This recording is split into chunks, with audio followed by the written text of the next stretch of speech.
We're going to have shortly the testimony of Dr. Jerome Corsi. I just want to thank you again for coming. We have 8 grand jurors.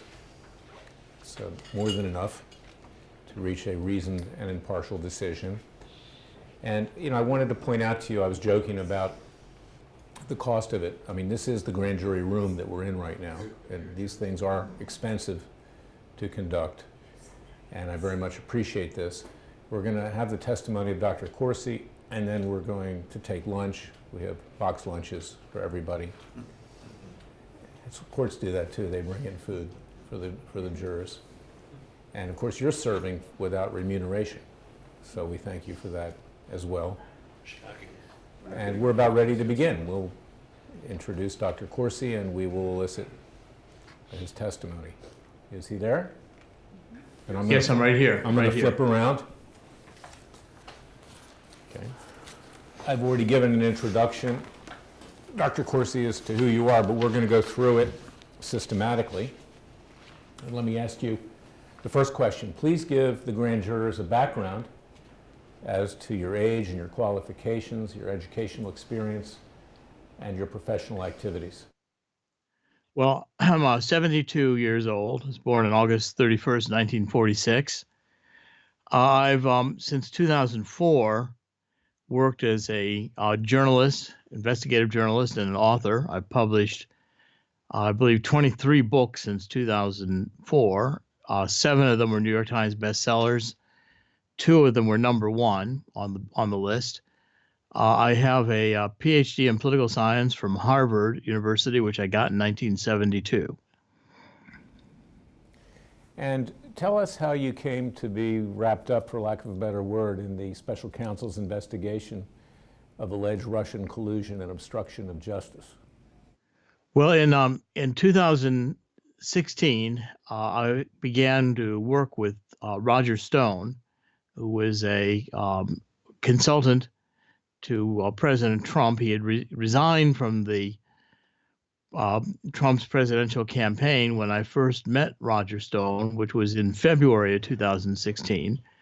But I had been writing and reporting on Roger Stone in WorldNet Daily, where I was a staff reporter at the time. I'd been a staff reporter there for 12 years, starting in 2004.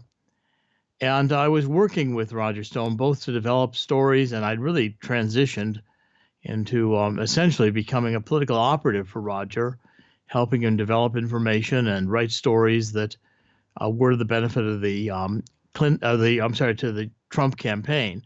Like Roger, I wanted Donald Trump to win.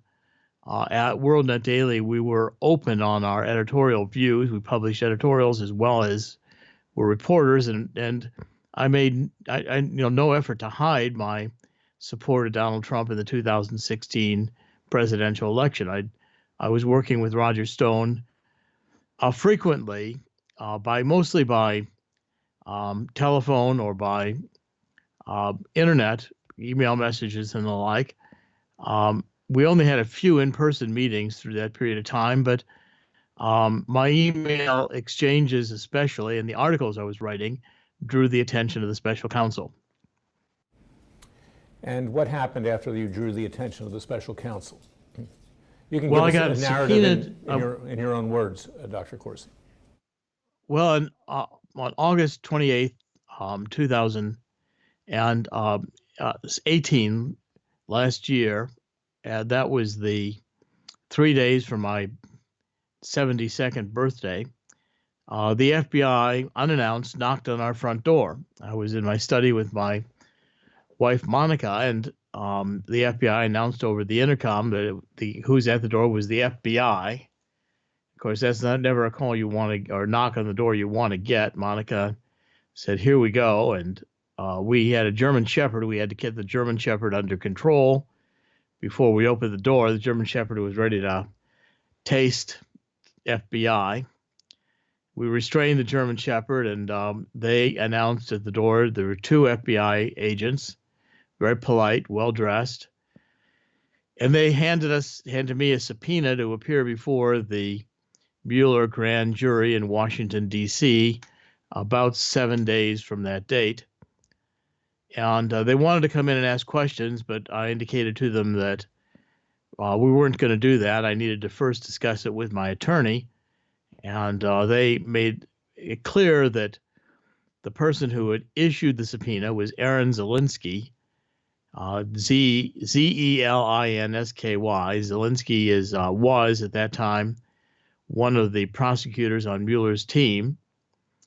And the FBI left. I called my attorney at that time, who was David Gray. David Gray is a longtime personal attorney for my wife and myself, our family. He's a local attorney here in New Jersey with a local practice. He's quite a good attorney, and I thought quite competent to advise us.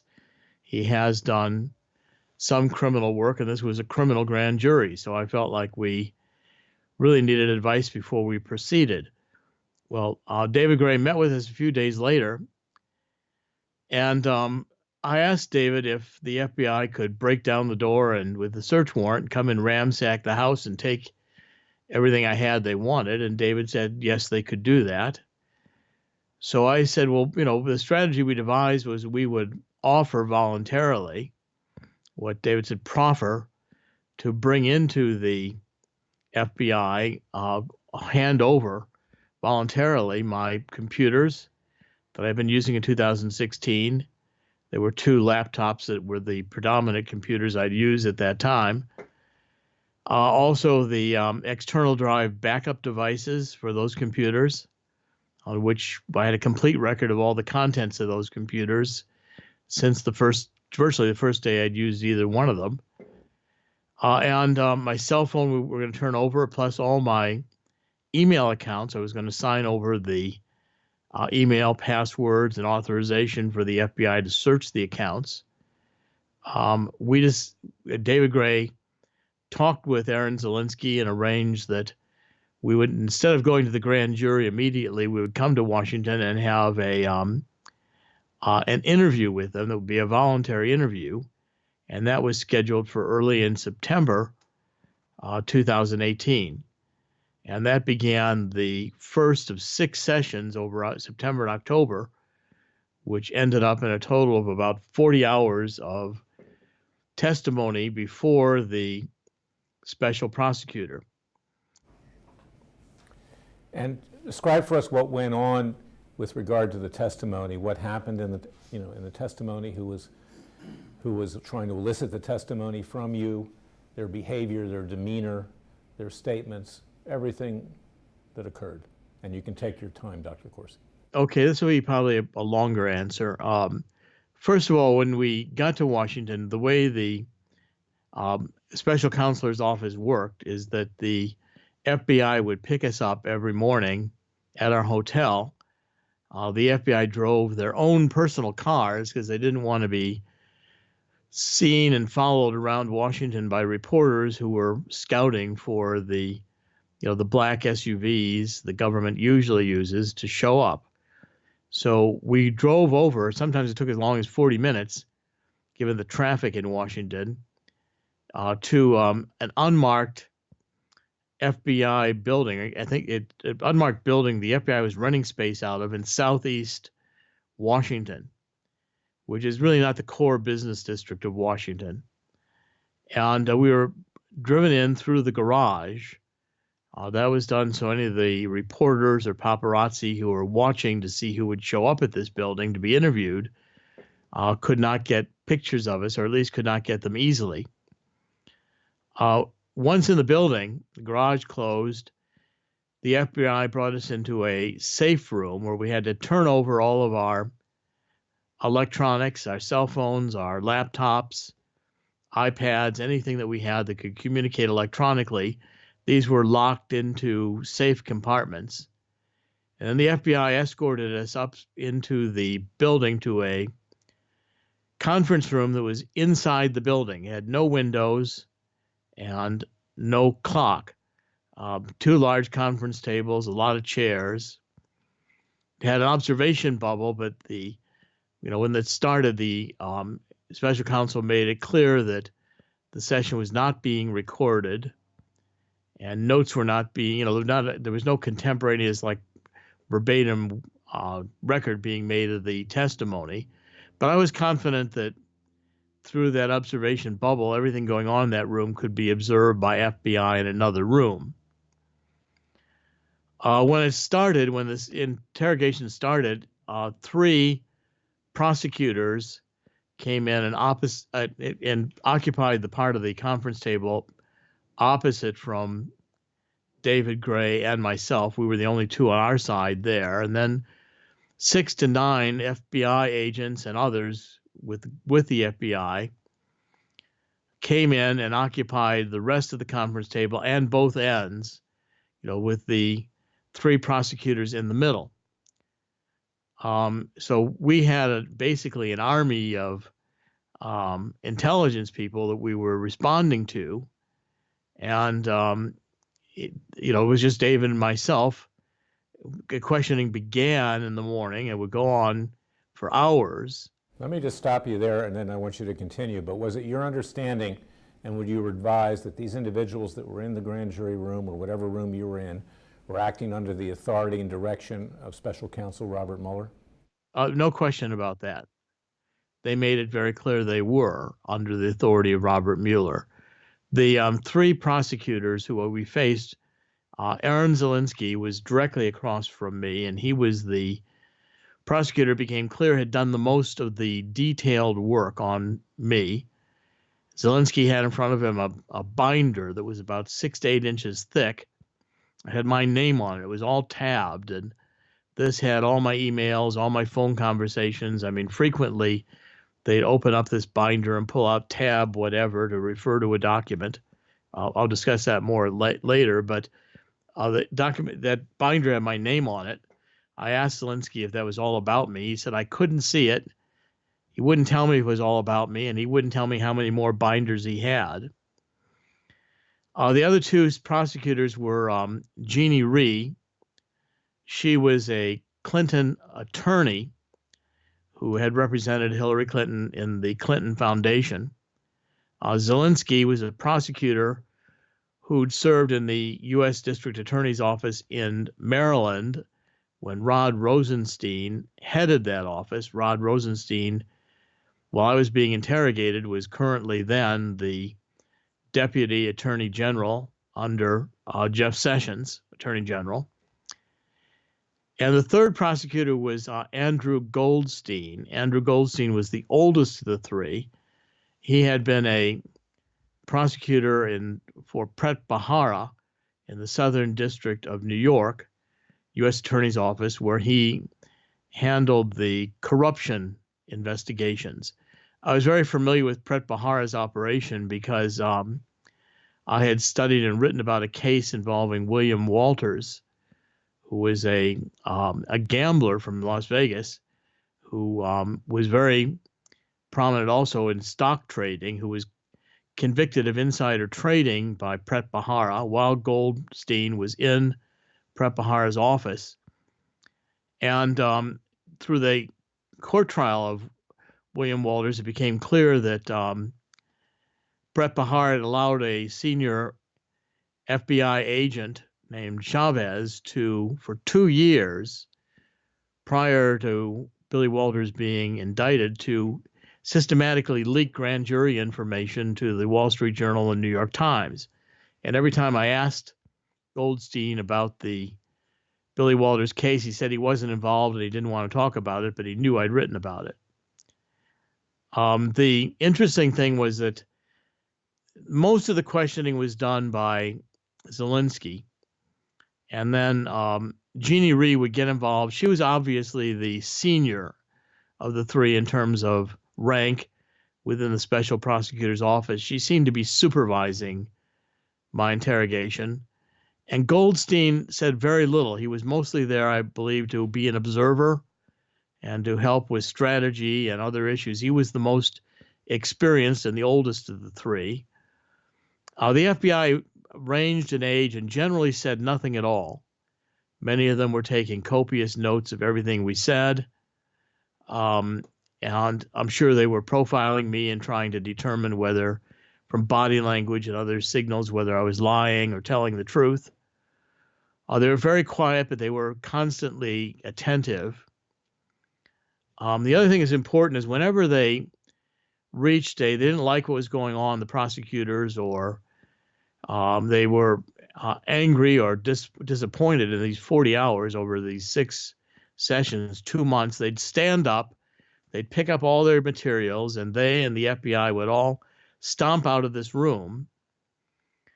And they'd come and call my attorney to join them in a conference room outside where I was. I had to stay in this conference room where they first brought us alone for an hour or however long it took them to discuss things with David Gray. I found myself, I couldn't even go to the restroom without being accompanied by the FBI to the restroom door. You weren't free to roam around this building. You weren't free to leave. You weren't under arrest, but it was understood that you were there, with these rules. So I found myself pacing and wondering what was going on. It was almost like psychological torment to think about what they were angry about and what they were going to do next. But I couldn't communicate with anyone. I had no cell phone. I had no computer. So I ended up counting the tiles on the floor and the tiles on the ceiling and realizing this was all used furniture and that the chairs had been, the arms of the chairs had been scuffed by the conference table, but it was a different conference table because the way these fit these chairs fit under the conference table, they weren't scuffed by that conference table. That's the kind of thing I was left to think about while I was wondering if I was going to be arrested the next minute and sent to prison. So those are kind of the physical circumstances of the interrogation. We went through lunch. They would break for lunch and leave for lunch. We didn't leave the building because we didn't want to be, found wandering around D.C. and looking for something to eat and have the reporters start questioning us. David would go down to the cafeteria, but I found myself really unable to eat lunch. The whole experience was just pretty much so disturbing that my appetite was largely gone. Through the course of this, I actually began feeling sick. I even had to go to my heart doctor and get myself checked. I was feeling chest pains and, it was very, very psychologically disturbing experience. And as I'll describe what went on in the sessions, you can see that the interrogation was very partisan and became very aggressive when the FBI didn't get what they wanted, or the special prosecutors. So let me end with that for a minute, and you can ask another question, and then I'll continue.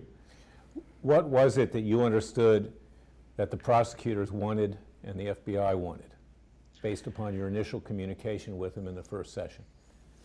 Well, almost immediately I realized that this was all about Roger Stone, and the special prosecutor team had determined that I was the contact who had introduced Roger Stone to WikiLeaks, and that this was the core of their Russian collusion theory.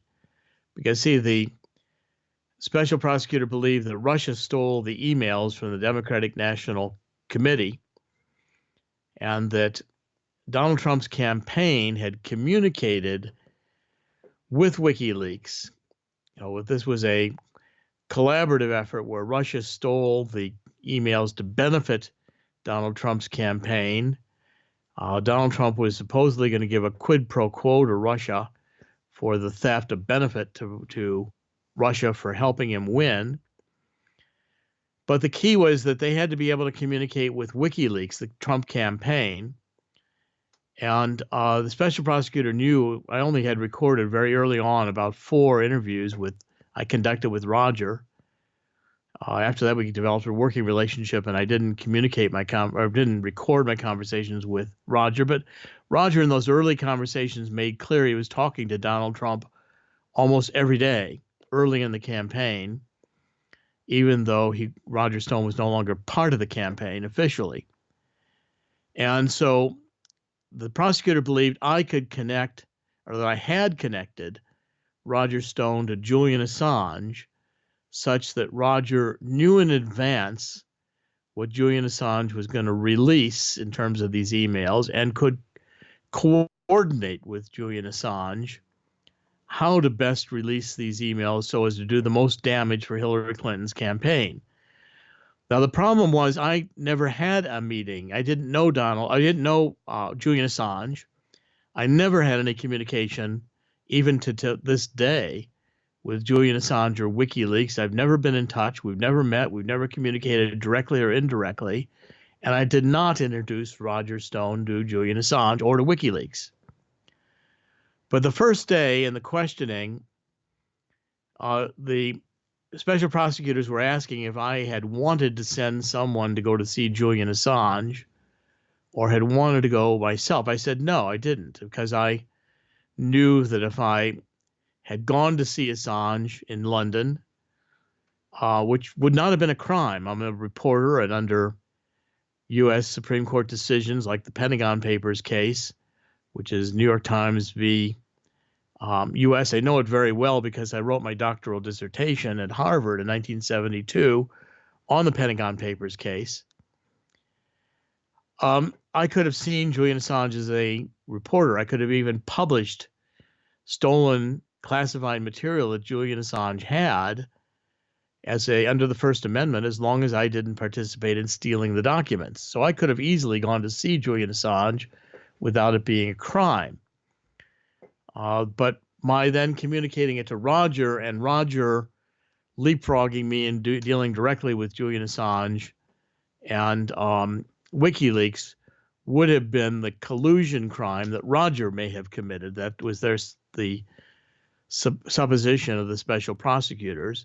Well, when I said I didn't want to send anybody to see Julian Assange, this was the first time, and it was about an hour or so into the first day's interview, which the special prosecutor all kind of got up and they stomped out. I mean, first part of the interview that first day had gone pretty well, but then Zelensky said, why don't I drive? Why don't I then start just talking whatever I wanted to talk about, which was highly unusual, a very unorthodox practice for a prosecutor before a grand jury. Usually you're answering questions like we are here. And I said I had not seen Julian Assange. I didn't want to see Julian Assange. I mean, that was my bottom line conclusion. Prosecutors all went out of the room. They stomped out. This was the first time. They called in David Gray. They talked for about an hour. And then David came back and said that they were very upset because they had emails which could demonstrably demonstrate that what I had just said was false. But I had wanted to send somebody to see Assange, and I was willing to do it myself. Well, the problem was I had not looked at my 2016 emails before going in to see the special counselor in this first voluntary interview. You see, I've been using Apple computers, and the backup system was based on the Apple application, which is Time Machine. Now that I had been using to back up onto an external hard drive my computer so I could restore it if it had a crash. And the way the backup system Time Machine works is 4 times a month, the way I had it set, the entire contents of my computer were backed up onto that hard drive. I mean, it was backing up things as they were happening on a continual basis, but it did a full backup of the computer 4 times a month.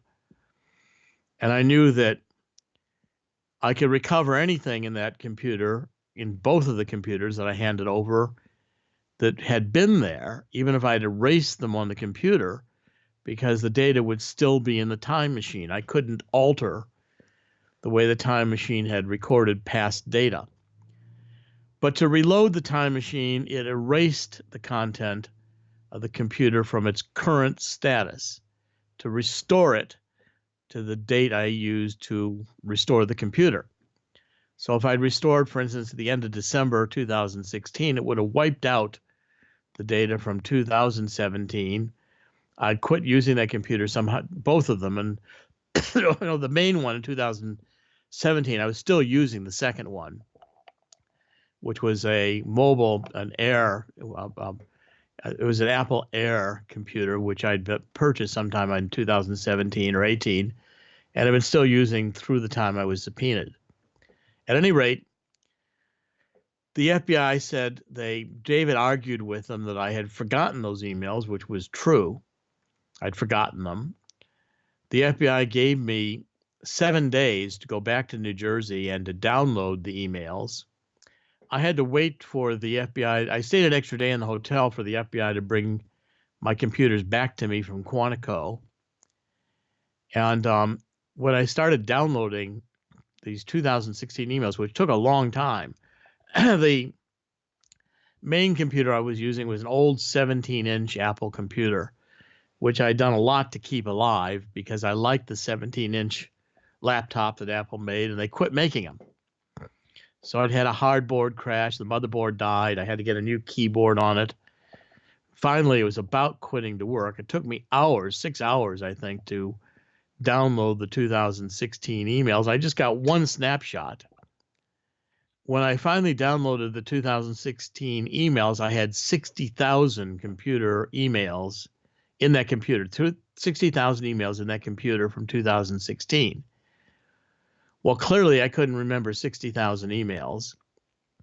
And I found one email from July 2016 that Roger Stone had sent me, which said, somebody needs to go to see Julian Assange. And I forwarded that email to Ted Malloch, Malloch, in London. He at that time was a professor working at the Oxford School of Business and was a friend of mine. He's an American. I helped get Ted Malloch's memoirs published in 2015. At any rate, I said, Ted from Roger, Jerry. I forwarded to him. It took me about 10 seconds to do that. I had, after February 2016, when I met Roger Stone, the next time after that meeting, when Malloch was in New York, I had a dinner and introduced Malloch to Roger Stone. And Roger Stone, knowing that Malloch was in London, had wanted Malloch to go see Julian Assange almost from the beginning.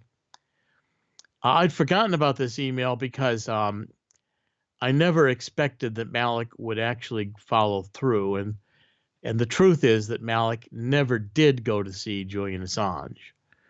Malloch's an academic, and in my estimate, going to see Assange was more the kind of a thing that a gumshoe detective would do, and Malloch was not like that. He knew the top executives of, hundreds of Fortune 500 and other international companies.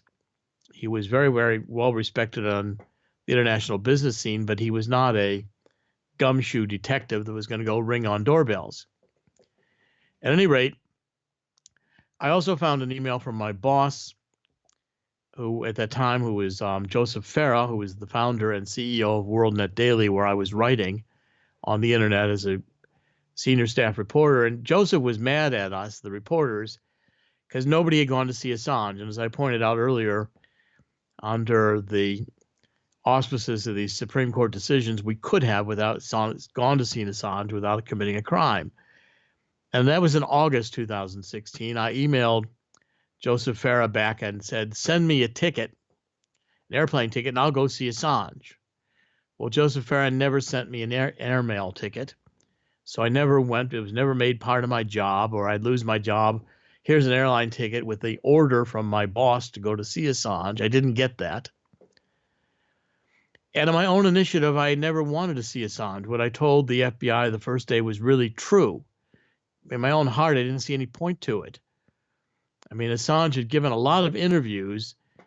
So the background there is on July 22nd, 2016, Assange published over 40,000 emails on Debbie Wasserman Schultz, who was at the time the chairperson of the Democratic National Committee.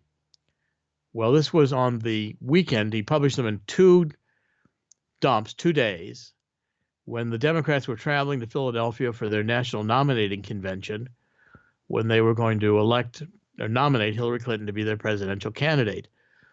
Assange did that tactically and strategically, I believe, because he knew the Democrats would not have time to manage the news cycle since they were all traveling. On that Sunday, Debbie Wasserman Schultz resigned as chairman of the Democratic National Committee, and Assange had scored a big hit. The emails that Assange released on July 22nd, those couple of days, proved that Hillary Clinton had been conspiring with the Democratic National Committee and Debbie Wasserman Schultz to deny the primary victory from Bernie Sanders. And it had been rigged. And when that information came out, Debbie Wasserman Schultz had to resign. After that, Julian Assange gave a series of interviews on almost immediately after July 22nd, one to British television. I'd watched all of his interviews and studied them, and Assange said he had more emails he was going to release before the election, and these were going to be really damaging. He described them. They were going to be emails that would be devastating to Hillary Clinton. But he didn't say what they were. And I listened to all these emails, and I figured I've been studying Julian Assange for 12 years, 2016, and I knew that Assange was one of the most brilliant manipulators of the media that I've ever studied. He always was tactical in how he released the stolen material that he had. As I said, he dropped these emails on Debbie Wasserman Schultz on 2 days before the Democratic National Convention started in Philadelphia. And I felt he said everything he wanted to say. He was teasing that he had more emails. I figured if I went to see Julian Assange, I mean, he was running it in my mind, hypothetically. I'm saying, so I go to the Ecuadorian embassy and I ring the bell and I say, can Julian Assange come out and play? Well, I mean, he's in asylum, avoiding arrest in Great Britain in the embassy. So first of all, the embassy would say, well, Dr. Corsi, you can't come here without credentials and introducing yourself. And so let's assume I went through that process. I got credentials and I went to see Julian Assange. And I finally got up to see Julian Assange. This never happened. It's all hypothetical in my mind. And I say to Julian, I'm Jerome Corsi and I'm a reporter. Why don't you tell me what the remaining emails are that you have? Why don't you share a few of them with me and I'll publish them so I can scoop you? Well, Julian Assange isn't going to do that. It's going to be a fool's errand. He's going to say to me the same thing he's told everybody else. Tease these emails, but not tell me. And I knew that as soon as I did that, which I never did, I'd show up on the intelligence radar of all the countries who had Assange under surveillance. And I didn't see any point in, making myself a target for the intelligence agencies by knocking on Julian Assange's door. I was twice in London while Julian Assange was in asylum in the Ecuadorian embassy. I stayed at a hotel called the Rembrandt Hotel both times, which is down the street from Harrods, the big shopping center in Knightsbridge in London. Well, right behind Harrods is the Ecuadorian embassy. I knew exactly where it was. I knew exactly how to go there. I had been in Harrods a dozen times while I was in London both times. I have receipts from buying things in Harrods. But I never went to see Julian Assange because, again, I never thought it was worthwhile. Yet I had these 2 emails that I'd forwarded to Ted Malloch and that I had told Joseph Ferris send me an airplane ticket, which he never did. So what I said to the FBI that first day was technically, in their terms, a lie, in that I had been willing for Ted Malloch to go to see Assange if he wanted to, or I may have gone to see Julian Assange myself if I had been sent an airplane ticket by my boss. And so when I said I didn't want anybody to go to see Julian Assange, and I didn't want to see Julian Assange, the FBI and special prosecutor concluded I was lying.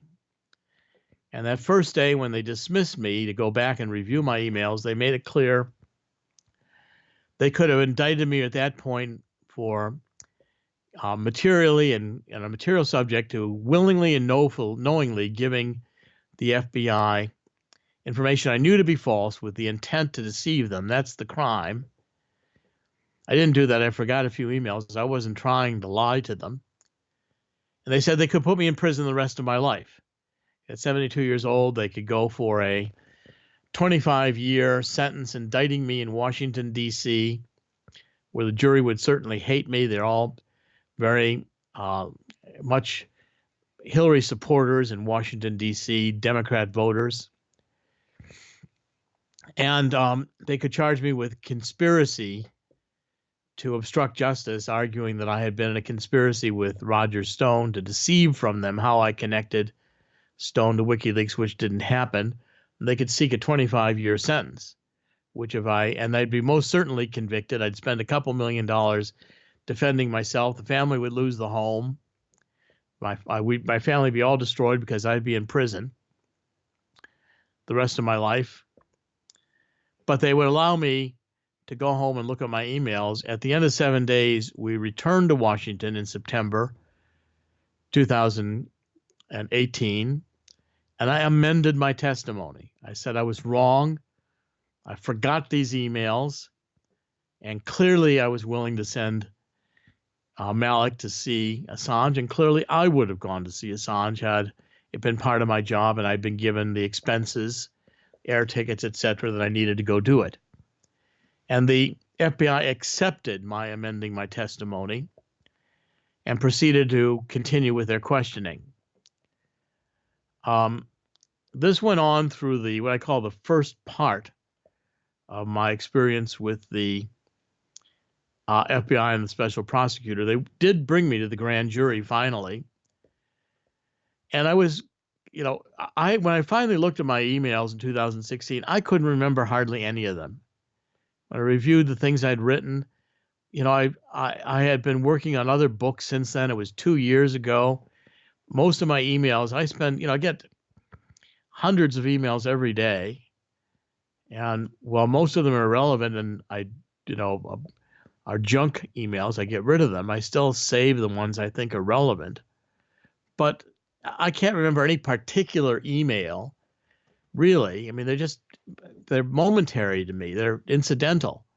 And especially when the election was over for 2 years, I had other things going on in my life. I was working with a new job. I was trying to transition from WorldNet Daily. I was working at that point with InfoWars with Alex Jones. It was a higher paying opportunity. I was going to be more on the live streaming TV, which I wanted to do. And that's new. You've got to get into a new job. I was doing a new reporting. I was working on a new book. All of this. In 2017, I actually published a new book, Killing the Deep State, which was subtitled the Fight to Save President Trump. I published that, and it was in print before the FBI knocked on my door. So I've been very busy, and I've forgotten all these emails. Very hard for me to remember any of them. But in the first part of the interview, it occurred, and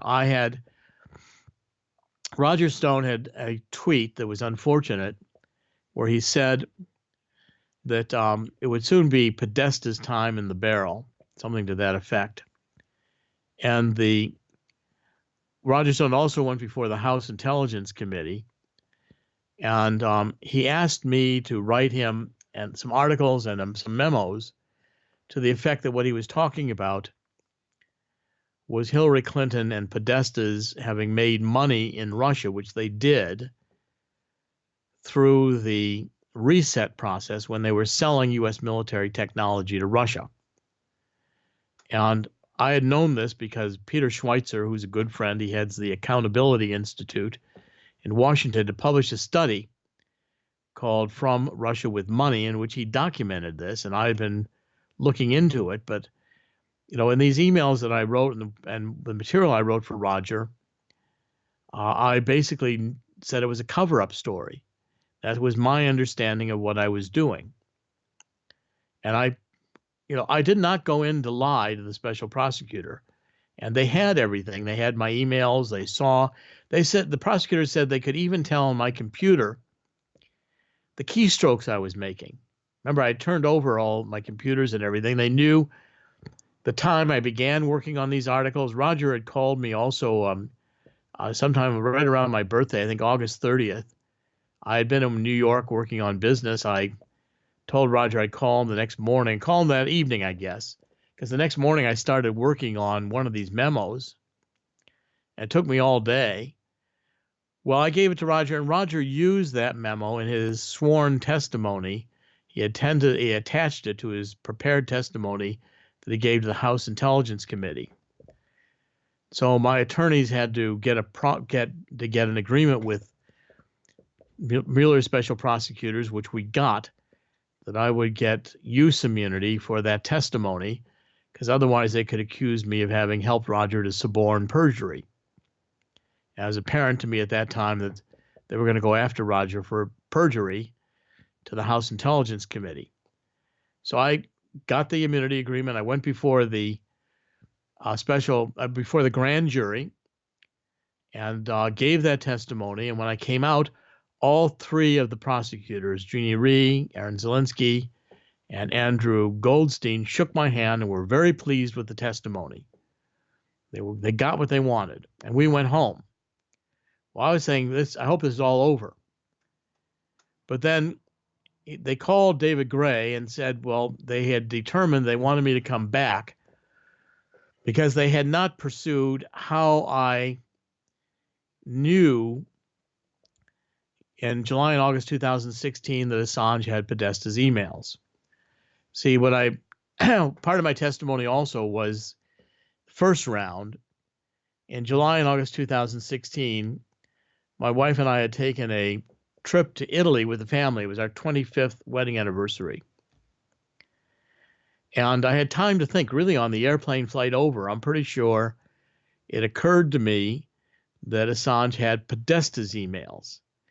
Now, that my wife didn't consider that to be a very romantic moment in our trip to Italy. When I explained to her that I just realized that Assange had Podesta's emails, her basic advice was, would I please quit thinking about Assange and think about her? That was probably good advice. At any rate, I knew that I started communicating. I was absolutely sure I was right. I mean, it was just a deduction, kind of a flash deduction. When it was, the DNC had let it be known around June 2016 that Podesta's emails had been breached and they had been stolen. And they blamed it on the Russians. But those emails had not surfaced. And in July 22nd, when these 40,000 emails came up on Debbie Wasserman Schultz, I've had a lot of intelligence training. When I was in college, I had done government contract work while I was at Case Western Reserve as an undergraduate and Harvard as a graduate student for research firms that were doing government contract work. And I worked for a lot of intelligence agencies. And so I kind of went through these emails, the 40,000, in a forensic sense, and I realized Podesta's emails were missing. But yet these came out of the Democratic National Committee server. There had to be Podesta emails there. Even if Podesta's private email had been breached, it was still amazing to me that there were no Podesta emails of any quantity in this July 22nd dump. And I just listened to what Julian Assange had been saying, and I said, Julian Assange has got Podesta's emails. I had been studying Podesta for maybe 10 years. I used to, in Washington, go to conferences that Podesta chaired. I read his writings from the Center for American Progress. I mean, I would not announce myself at many of these members. I'd just sit there and count his eyelashes, like I often do as a reporter, trying to study him and figure him out. And I knew what would be I had a pretty good idea what was going to be in the Podesta emails. And even that Podesta was going to be grousing about that Hillary was sicker than they had admitted, that she had these neurological problems. She was fainting during the campaign. She'd worn these eyeglasses with a Zeiss lens or a special lens that, I don't think it was a Zeiss, some special lens that helps people who are having double vision problems. And I recognized that lens and had written about it. I knew Podesta had to be aware of it. I knew there'd be emails about the Clinton Foundation. I'd already written a book on the Clinton Foundation as a criminal scam, which I am confident it is. That book was called Partners in Crime, and subtitle was How the Clintons Have Used the White House to Monetize, the gain profits through the Clinton Foundation. And they use the foundation to enrich themselves. And so I realized Podesta would be talking about that. There'd have to be emails there. There are issues that came up about Catholics. I am a Catholic. I realized that it was likely Podesta had been talking about anti-Catholic material in the campaign, which was there, by the way, in the emails. And just general grousing about Hillary is a bad candidate. And so I told Roger Stone from Italy about this. I told many people.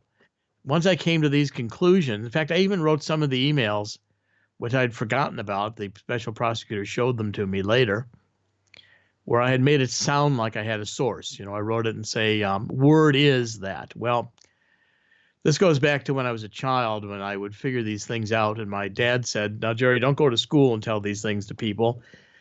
Tell them to me. And then we'll know what to do. I said, otherwise, you're going to be talking to the principal a lot. And so I learned on early when I came to these kind of intuitions or deductions, whatever you want to call them, to pursue them, but to keep it to myself or make it sound like I had a source that I didn't have. Well, the FBI told David Gray that they did not understand how it was not possible for me to have known that Assange had Podesta's emails and to have known it with the precision in which I knew it, unless I had been in touch with Assange and WikiLeaks, and that my emails were evidence that I had introduced Roger Stone or connected Roger Stone with that information. Well, I had given the information to Roger Stone, but it was all my own deduction. It was not based on any contact with Assange or WikiLeaks. And so I knew when the special prosecutor wanted me to come back to Washington after my grand jury appearance, that this was going to be a disaster. By the way, I document all this in my book, Silent No More. I'm going to talk about that in a minute, but we returned to Washington. Now it was October. These were the second set of sessions. And I knew it was going to be a disaster because Zelensky in particular was not going to believe me that I had figured this out on my own. And in the first part of the questioning, they were acting up. They were leaving the room all the time. They were being angry at me. They gave us some of my phone records to look at because, you see, Verizon would not give me they would give me the bills, but they wouldn't detail my phone calls. They don't do that anymore. And I actually paid them a couple $100 to do the archive work, and Verizon refused to do it. But Zelensky had all the records, and they gave me some calls to go research, which were around the October period in which Assange did drop these emails. You see, they were also confident that Roger Stone knew the emails were going to be dropped on a particular date in October by Assange, and that date was the same date that the the Washington Post was going to publish this Billy Budd recording of Donald Trump and the reporter Billy Bush talking about women in a gross fashion, grabbing them by their sexual organs and the like, and that was going to come out. It's going to be very damaging, and the FBI was confident that Roger had asked me to get in touch with Assange and have Assange drop the remaining emails on Podesta now so as to drown out the effect of this Billy Bush tape in the news cycle. Well, in the October second round, the FBI literally went to see every person or call or contact who I'd been in touch with in 2016 or 2017 to see if I had talked to them about Assange. And they went, for instance, to see the Moriarty's, a husband and wife team in Texas, who'd given me a lot of information on Libya. The FBI went to see them in Texas, a remote town in Texas. The Moriartys had had a oil business in Libya before, the Hillary Clinton Secretary of State and Obama destabilized Libya and Gaddafi was killed. At any rate, my source there was a Libyan member of the tribes who was expatriate in Egypt that the Moriartys had put me in touch with. Well, the two FBI agents went to see the Moriartys. They interviewed husband and wife separately for like an hour and a half. They interviewed them both together for an hour and a half. And the Moriartys, like everybody else said, Corsi never said anything about being in touch with Assange. The FBI went to see my editor, the guy who edited all my articles, virtually all my articles at WorldNet Daily, Art Moore. He lives on the West Coast. And Art Moore even went through my articles and he produced the notes from the articles and the sources and showed the FBI that the articles they were concerned about that I had written on WorldNet Daily were sourced not from WikiLeaks, but from other places.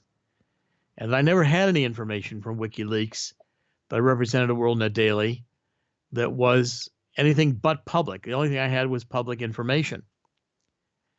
And the FBI did this. People would call me, the FBI has just been to see me. I said, fine, what happened? They tell me. And I'd instruct them all to tell the truth to the FBI, which is what I was trying to do. But throughout this process, I was constantly misremembering things. And the FBI would go into this 8-inch thick binder and they'd pull out tab 32 and they say, Dr. Corsi, this email you wrote 2 years ago contradicts what you just said. And my response was, why didn't you show me that first? Why are we playing this stupid game? It occurred to me back in the first day, they played this perjury trap. They knew they could get me in it. At 72 years old, my memory is still pretty good. It's still remarkably good, I think, but I don't know. With this experience, made me wonder if I really remember anything precisely correctly. At any rate, they could have easily trapped me in this and knew they could because I would eventually state something wrong on an email I'd forgotten. So this whole perjury trap, I concluded, was a strategy. Even though I went in there voluntarily. And I knew, how could they say I was going to try to lie to them when I handed over everything I had?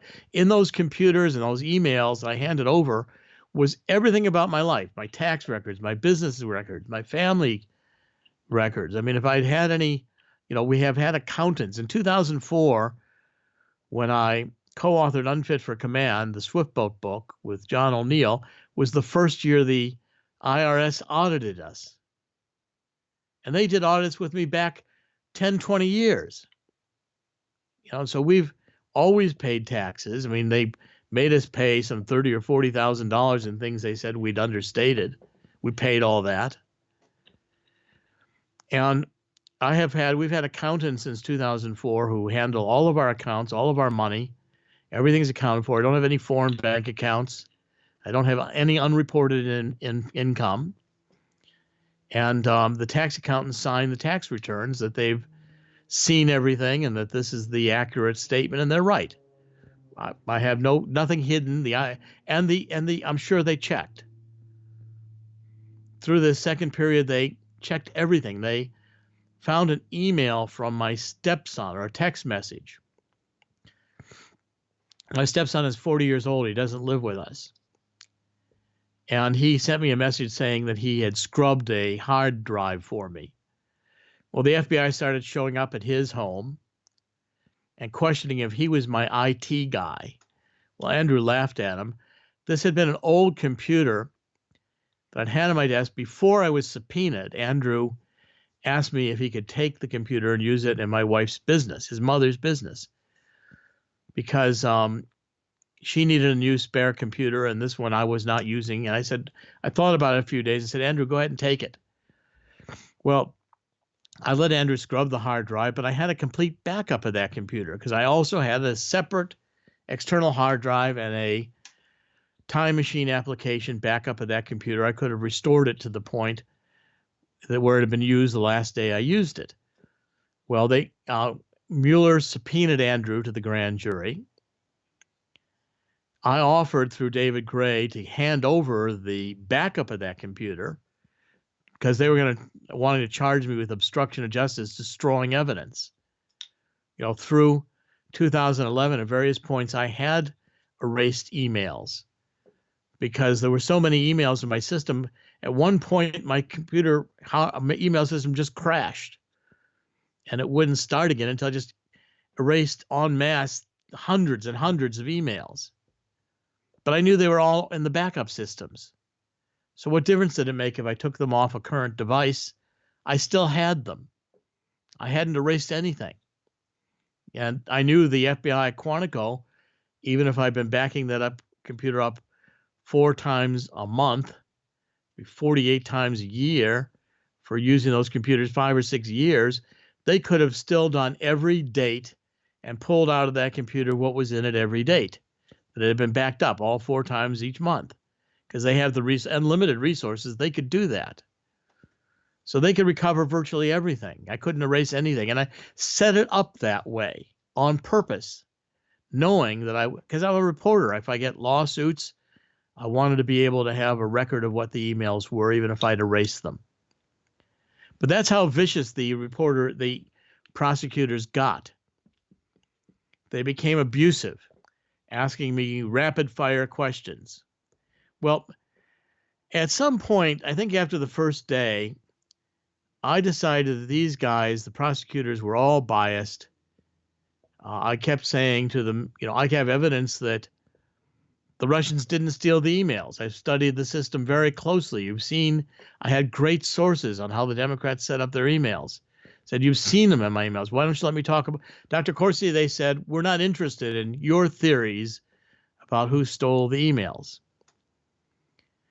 Well, they want to know all about a guy named Peter Smith. He committed suicide at the end of the 2016 campaign, and he was an attorney in D.C. I never met in person, but he was very, very interested in Hillary Clinton, and he was kind of an operative. He got interested. I figured out when Anthony Weiner's computer surfaced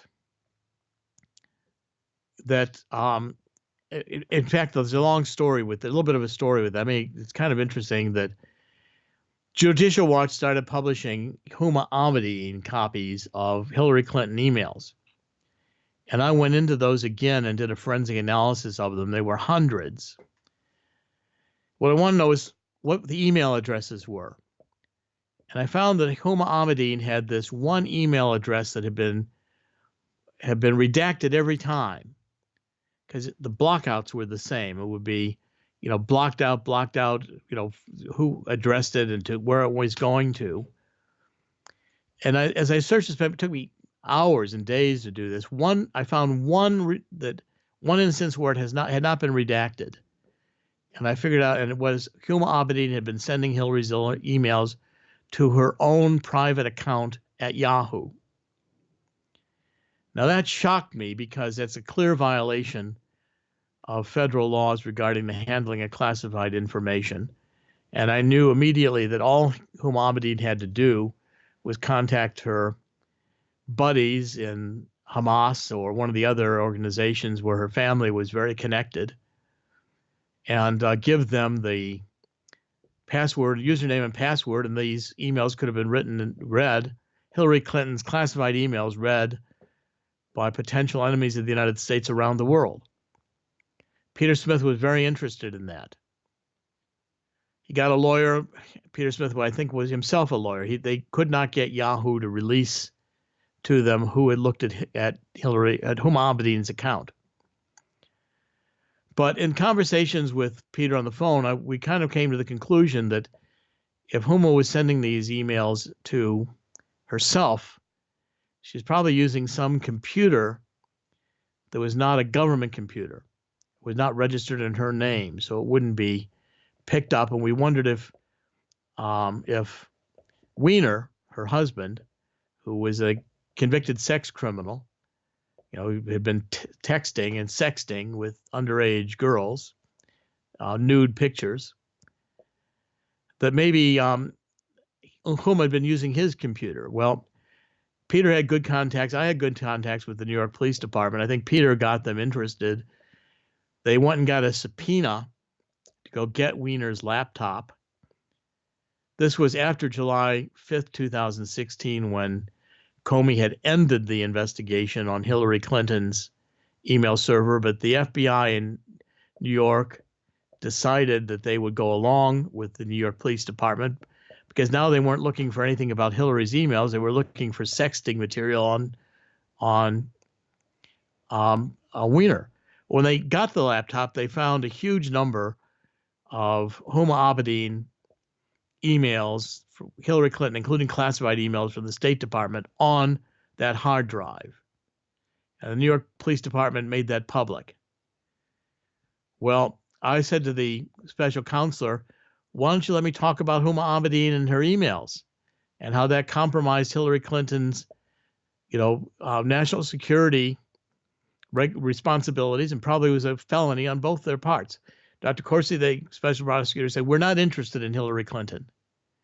They want to know anything about Russia stealing the emails. They don't want to know anything about Hillary Clinton. All they want to know is me, Assange, me, Assange, me, Assange, me, Assange, hour after hour. So finally, they finally decide this last day, when I'm now pretty much psychologically broken. I mean, Zelensky had one point used the technique. He said, Dr. Corsi, let's use regression. Let's go back in your mind to 2016. You're in Italy. I want you to relax and put yourself back there. And you're talking about what emails Assange has, and tell us what you're seeing. I said, well, there may be a couple of guys. Wait a minute. If I continue this exercise, Mr. Zelensky, I'm going to be telling you that I was Alexander the Great in my former lifetime. Because this is a carnival trick. This is what they do in carnivals. So I'm not playing this game. I can't go back if I could go back in my memory, I would have already done it and told you. Dr. Corsi, was he wearing a turban when he was asking you this? No, the Magnificent? But the next question, he had a little sense of humor, I guess. The next question he said, well, Alexander, he addressed me as Alexander to ask his next question. So I guess he understood that I was rebuking him. But there was a side of them, was there not, that was very vicious, that was disparaging your prior writings. Oh, well, we're getting to beliefs. that. Let me get to that. So finally, the point I wanted to make was they were only interested in the second part of it. They were only interested in Roger Stone and me and Assange. That's all they really wanted to know. It was almost like they went, I kind of imagined, and I wrote it. So, by the way, what I was starting to say was, as soon as I realized they were beginning to mess with me the first day, getting me in that perjury trap when it was really, and threatening to put me in prison the rest of my life, make me feel afraid. That was the day I started keeping notes on them, and I started writing Silent No More the very first day. And David Gray was taking copious, detailed notes of everything going on. So when I wrote that book, I had very, very good records, contemporaneous. And I wrote that book when I thought I was going to go to prison. And the book reflects it. Now, the last day, my mind is mush now, and the questioning is deteriorating. They're angry. They're asking rapid fire questions, which I record in the book. What did this person say to you on this day? What did you think they said? What did you think they said? I can't tell you, what another person was thinking. And I'm having a hard time telling you what I was thinking. Jeannie Rhee took me through an exercise. Dr. Corsi, we've got these things now where you really remember them. And these things where you vaguely remember them. And these things where you really don't remember them at all. I'm going to show you emails out of this book, and we're going to ask you which category they fall in. So they show me one. I said, well, I really remember that one. I said, but I've got a problem. She said, what is that problem? I said, well, the problem is, you asked me earlier on whether I had a memory of it, if I was reconstructing it, or if I was inventing it today. So I can't tell you whether I can say I really remember the email, but I can't tell you if I really, really remember the email, or if I'm remembering it because I've invented that I remember it, or if I'm remembering it because I have created a memory that being what I want to be. I've made up a memory. And it says that case for the ones that are vague, And it's that case for the ones that don't remember at all. So we really got 9 categories here, Ms. Ree, not 3. And I don't know which box to put anything in, because I've lost the ability to tell whether I remembered something or didn't remember it, or I'm remembering. And she said, "Do you the emails we went through this for about 45 minutes?" Said, "Do you remember seeing any of the emails I've shown you until you just saw them now?" I said, "Truthfully, no, I don't remember any of them. They're all surprised. I'm trying to figure out what they were about on the spot, I'm trying to help you and give you reasonable answers, but I don't know. I really don't remember any of them. Probably don't remember anything at this point, and can't tell you which category any of it's in." Okay, and so they decide, they stomp out, they come back, they decide now they're going to throw me out. They say, "Dr. Corsi, we can't use anything you've said because we think now you tell us anything we want to hear." And Zelensky gives me this lecture about how, "Dr. Corsi, you're not like us. We and lawyers, we know true from false. We know what happened and what didn't happen. We know truth and false, facts and fiction." He said, "I've read all your books. I've read your articles, spent hours and hours and hours, and listened to your live chats on CorsiNation.com. Said, and what you do is you take a fact here and a fact there, and you weave them together with lies, and then you get millions of people to believe them." Well, I realize, look at Zelensky, and I'm realizing a couple things. Number one, Zelensky has just told me what I suspected all along, and that was that he thinks all my writing, my 23 books, my bestsellers, the people that follow me on Twitter, which is not huge, but it's like 120,000 or something. These people are all faked out by me. They're all fooled because I'm a skillful liar. Now, I said to him, Mr. Zelensky, I said, I was trained in public relations when I was a young man by Edward Bernays. Said he was the founder of public relations. My father hired him when my father was a labor railroad union executive. I spent a lot of time with Bernays. Bernays had a phrase, he called it engineering consent. And that meant that a public relations job was to present your client in the best possible light. So I was thinking, British Petroleum hired a public relations firm and they became BP instead of British Petroleum. They said they were beyond petroleum.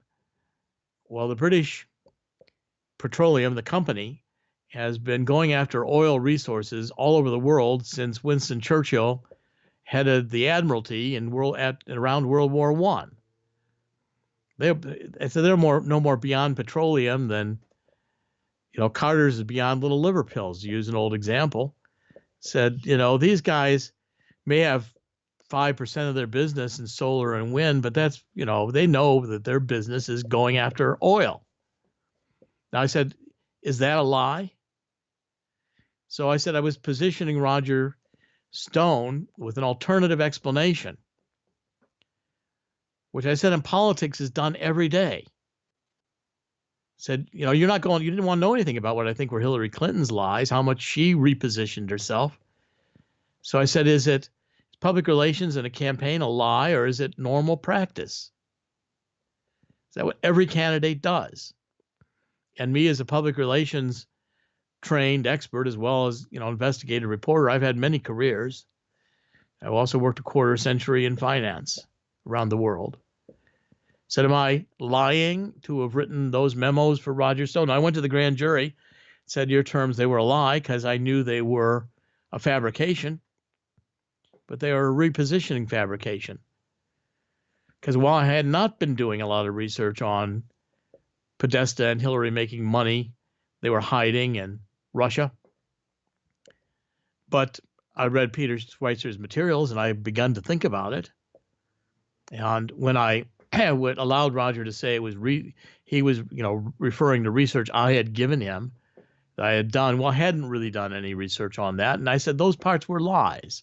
They were part of the repositioning. I was allowing Roger to use me to reposition himself on this tweet about Podesta being in the barrel. And I said we covered all that. You already given me immunity on all that. told you the truth about all that. But you can't say that every book I've written is a lie. Well, then I also thought it's one interesting thing. I mean, it went into my, I went back in my mind and thought, he made me think of the passage in the New Testament where Christ is being interrogated by Pontius Pilate just before he's crucified. And Jesus says, Pilate asks him, they say you are, the king of the Jews. And Jesus said, well, you said, you're God. And basically Jesus said, I am the truth. I am the light. Whoever follows me follows the truth and will be saved. And Pilate asked Jesus a very famous question, which, I've studied a lot. Pilate asked Jesus at that point, what is truth? Well, Zelensky's just told me he's the arbiter of truth. He knows what's true and what's false. He's the guy who's made up all these determinations. And that he's determined that I don't know the difference between truth and false, because I won't and can't give him and won't lie to give him what he wants. A name or a contact to Assange. They don't have one. I've told them that repeatedly. And now I realize they're about to throw me in prison because I can't give them the information they want. And I won't lie to give them what they want. Well, at any rate, Jeannie Rhee joins in and she asks if I'm protecting Donald Trump or if I'm protecting Roger Stone by not giving them a name to connect to Assange. Well, I gave her a biblical answer, too. I said, Ms. Rhee, it's always occurred to me that Jesus, in giving us the Lord's Prayer, made a mistake. He should have said, let Jerry Corsi's will be done. Instead, he said to God, let thy will be done. I said, so I think it'd been a lot easier if Jesus had just gotten that prayer right. I said, but the fact is, what I concluded is since Jesus happened to give it the way he did, I think it's one of the best, most eloquent prayers ever given, is that my job was to do the best I could telling the truth, and God would take care of the rest. The chips would fall where they would. It's a very difficult understanding, is that, you've got to let God decide the outcomes. At any rate, it's one of the reasons, by the way, I think all these deep state criminals made their mistake. They thought they had the right to determine the outcome, the 2016 election, just like Zelensky thought he could be the arbiter of truth. They weren't willing to let God decide anything. While we're talking about Jeannie Rhee, what was she wearing at the time? Well, during going to the grand jury, we showed up for that day. The first day they brought us to the courthouse for the meeting with the general counsel. Jeannie Rhee had on a see-through blouse with no bra. I'm looking at her. Now, first of all, I realized I'm not supposed to look at, the obvious. And so trying my best to make eye contact with her. And we get out of there. David Gray said, what'd you make of the see-through blouse? And I said, I can't imagine any officer of the court would ever show up at a grand jury wearing a see-through blouse. I said, I don't know what that was all about. Do you think she's trying to distract you? I think it's probably distract me, or, we'd had these conversations. I'd expressed my religion to her. And so she ridiculed my religion when she was throwing me out this last day's session. So, Dr. Corsi, you're asking us to believe that on this international flight to Italy with your wife for your 25th wedding anniversary with your family, God intervened and had a miracle in your mind, and God told you that Assange had Podesta's emails. I said, well, Ms. Rhee, I don't really appreciate you, ridiculing God, but if you're asking me if I figured it out myself, that's what I'm testifying I did. So I knew that these people hated God. They hated me. They weren't interested at all in anything about Hillary Clinton. They didn't want to listen to any evidence that the Russians hadn't stolen the emails to begin with. And when they threw me out, they said they were going to, basically send me a plea deal. My attorney came back in one of their act-up sessions where they'd all left the room. David came back in after an hour, and he said, well, David, are they going to arrest me right now? He said, no, they're going to let you go home. And they'll work out with me the plea deal, and they'll allow you to surrender after you accept the plea deal. And so we left Washington convinced that the next thing that would happen is that I would be given a plea deal and would be charged with criminal offenses regarding obstruction of justice. And when we got back, I started going on the media and telling people what happened.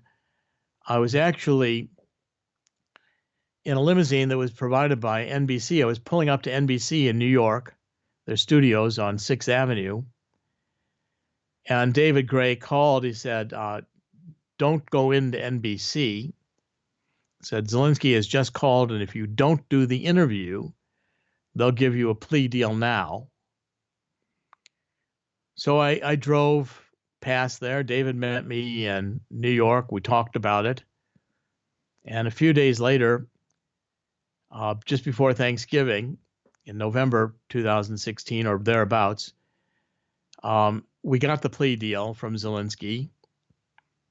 And basically, I read it, what they wanted me to plead to, and it was my first day's testimony where I said I didn't want to send anybody to see Assange, and I didn't want to go to see Assange.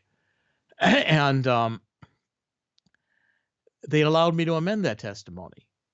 So I said, David, how can they be charging me, or how am I supposed to swear that I, knowingly and intentionally gave them information I knew to be false with an intent to deceive them on a material fact, when in fact they'd allowed me to amend the testimony, and they acknowledged it was just a memory mistake, but not an intentional attempt to deceive them.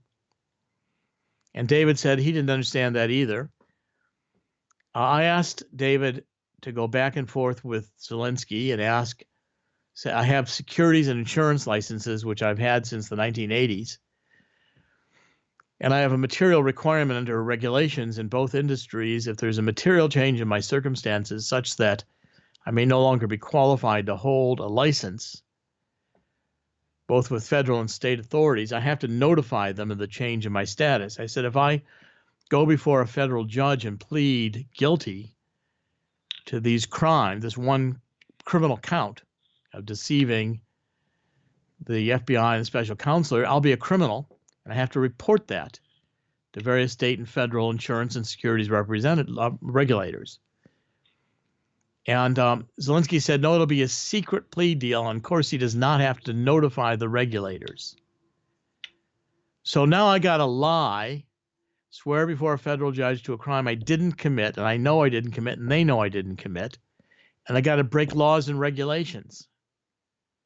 And I said, well, David, when are they going to sentence me after I plead this? He said, well, they've got it all set up for you to come in Monday and plead this. Said they even waived, you're not going to have to pay $1,000 to a firm that's licensed to practice in Washington. David wasn't practicing in Washington. He wasn't licensed. Zelensky said he waived the requirement and they were going to allow David to represent me in D.C., even though he had not been admitted to the D.C. bar, because they'd found the right federal judge that was willing to go along with that. They had it all set up. I just had to show up. They had everything set with the court time and the court date. I just had to sign this plea deal and go before a judge and swear that I'd committed this crime. David said they might not sentence you for a year, they say, Zelensky said. And in that, you said, well, in that year, if I do anything that displeases Zelensky, does he have to keep his promise that he'll go before the judge at sentencing and say, I don't have to go to any prison time? And David Gray said, no, he could break that promise if he doesn't like what you do. So I realized that if I went and pled that, Zelensky would own me. They could put a ring in my nose and drag me around and make me do what they wanted to do. I'd be a criminal. They could tell the world I was a liar. I told my wife, Monica, I said, this is a plea deal that only a criminal would give you. No honest prosecutor would ever give you a deal like this. Well, we were going back and forth. I mean, should I just take this one plea and, I won't go to jail. I'll lose my career, but we won't lose the house. We won't lose the family. I'll just have to do like General Flynn did, shut up and do nothing except what they allow me to do. So if I had done that, I realized Zelensky would have made his collusion case, because they would have said I was a liar and that obviously I had a way that I introduced them And they probably would have even forced me to make up something that they would have been satisfied with, to lie, but they would have had their collusion case made.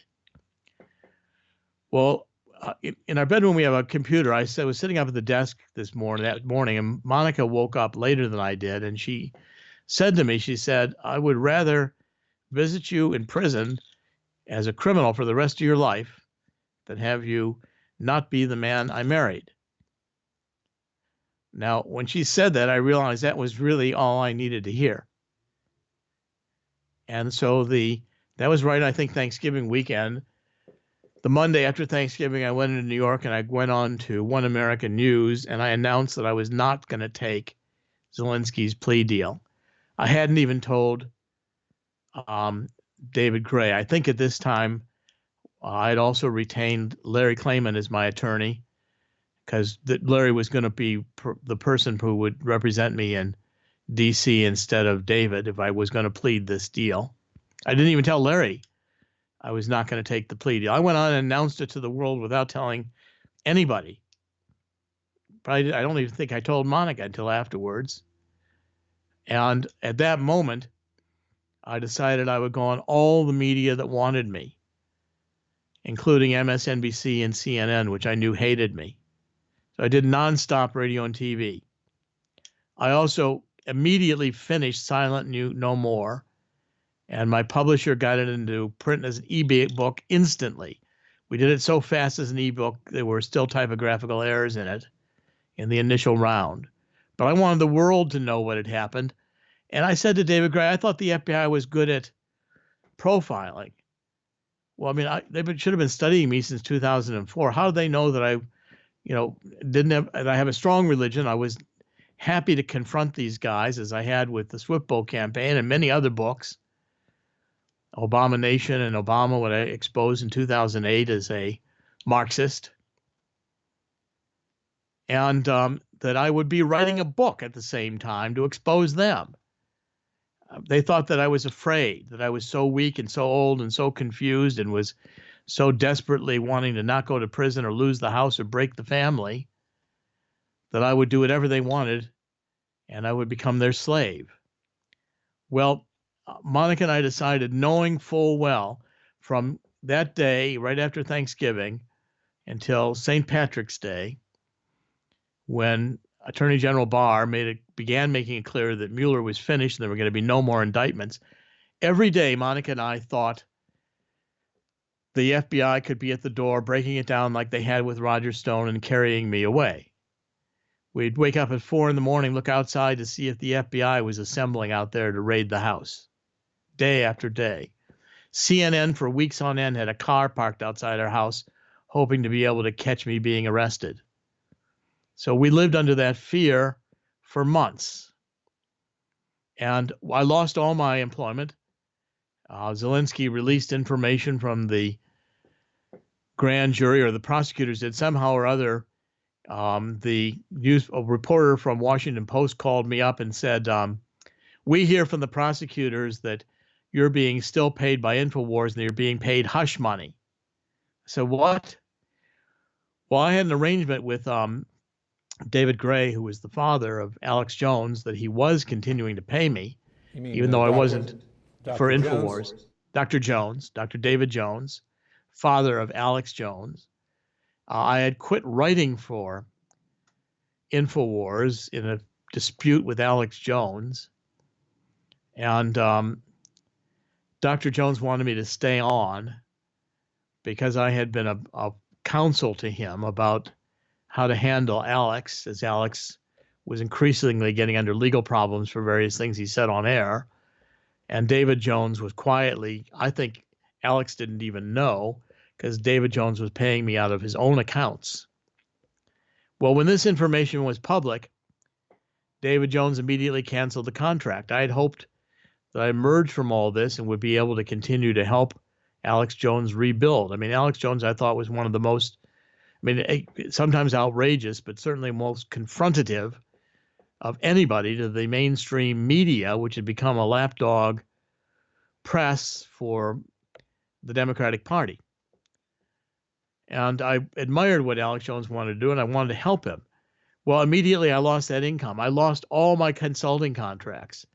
But it appeared to me that Zelensky was now going after my stepson, my family, looking at every aspect of my life and trying even to get, destroy my employment situation with Dr. David Jones. I had lost all my income, my monthly income, starting in November and continuing until still today. It was destructive. It was psychologically one of the most difficult experiences my wife and I have ever, the family have ever been through. My wife and I are still basically recovering from it. And I'm not sure I'll ever fully recover from it because finally, when Mueller was ended, they did not indict me, which I came to conclude meant the only way I would have gone to prison was if I was so frightened I took their plea deal to plead a crime that Mueller themselves knew they couldn't prove in court. Now, only a criminal prosecutor forces you to take a plea deal when they know they couldn't prove a crime. Was it your understanding, Dr. Corsi, that in order to get no jail time with this proposed plea, that you would have to lie and implicate the president in Russian collusion? Yes. From your dealings with the special counsel? Yes, because when you read what they wrote, I'm reading that I lied about not having any contact with Assange, which means I'm admitting that I did have contact with Assange. I'm lying. It's written in such a way that, I'm doing this to protect Trump and to protect Stone, but I've lied that I didn't have a contact, and I tried to hide emails. I destroyed emails. They also said I destroyed emails in order to destroy evidence. Was it your understanding that they intended, before your plea ever was put before the court to be entered, to have you be a witness against the president and lie against the president? Well, I figured what they wanted me to do was to scare me into going to a judge and pleading that I did this one count. And then the minute I did that, they'd explained to David Gray that the consequences were that now I would be a witness. And that now, because I'd lied about not having any contact with Assange, they could show their proof that I had to have had contact with Assange. And if I continued to lie about it, I would only increase my penalties, and they would rescind their promise not to get any jail time. When we came back the second round, before we came back to Washington, Zelensky said to David Gray, "I'll give Corsi one more chance to stop lying." I said, "David, how can he say that? They all congratulated me in the first round after I went to the grand jury. They didn't think I was lying then. Since when did they conclude I always lied?" And I realized that they never believed that I didn't have a contact with Assange. I think they must have thought Zelensky, David Gray one day in the second round, we're sitting in the interrogation room. We were looking at all these old emails. And Zelensky comes in and he said, "You won't find the contact Corsi had with Assange in his emails and phone messages. So don't look anymore." Zelensky left the room. I said, "David, how does he think we communicated? By smoke signals?" I mean, I guess they thought I had an in-person contact, maybe in Italy or something, and I was withholding the name. You are aware that Roger Stone has been indicted by the special counsel? Yes. That you're listed as material witness number 1 in that indictment? Yes. If you're called to testify through a subpoena, how will you testify? I'll do my best to tell the truth. And my truth would be that I did write those emails especially the one in July from Roger to me that I sent and forwarded to my Malloch. That I did do that. I did receive that. I did forward it to Malloch. And I will insist that I did not have any contact with Assange. But see, from what I understand of what they've charged Roger Stone with, it's with lying to the House Intelligence Committee. And they can show my email as proof that Roger did want to get in touch with Assange when Roger told the House, I believe, that he did not want to get in touch with Assange. So, they may call me. They have not called me yet to be a witness in Roger's trial, and they really don't need me because I don't think anyone's going to dispute that that's a real email. that Roger sent to me in July 2016 that I forwarded to Malloch, and certainly Malloch would validate that it's a real email. The problem Malloch, is the problem go is ahead. not that Roger Stone testified under oath with regard to an email Yes. that was false. Yes, he testified under oath, whereas I never testified under oath to the House or any other congressional committee. I've never testified to any congressional committee, and I was given immunity by the special prosecutor for any charges of suborning testimony, because I told the truth on that and told the truth on that to the grand jury. And in fact, you've never threatened a witness during Robert Mueller's investigation, have you? No, not at all. Okay. In fact, you're the one that you perceived to be threatened yourself by the special counsel. Either you lied or you would be prosecuted and potentially do life imprisonment. I felt I was under constant threat and duress by the special prosecutor. They wanted me to tell them what they wanted to hear. They weren't going to quit until they got it, or if I couldn't do it, then they were going to charge me with lying to them. That's how it came down. That's how I perceived it. Now, when you retained me to represent you, what is it that we decided to do with regard to special counsel Robert Mueller, and how does that impact on whether you were indicted ultimately or not? Well, once my wife said what she said about, wanting to, rather seeing me in prison, I just resolved I was going to fight these guys, that they were the criminals. Mueller was the criminal. That's why I published the book. That's when I went on TV and radio and did everything I could with print media. I worked with all the reporters, ABC, NBC, New York Times, Washington Post, Wall Street Journal. I worked with them all. And with you, Larry, I wanted to strike back at them legally, and we decided that I wanted to file a federal case in federal civil court in Washington, D.C., District Court, charging that Mueller had used prosecutorial misconduct in the techniques with which I was questioned, had me under surveillance because they seemed to know the content of my phone calls.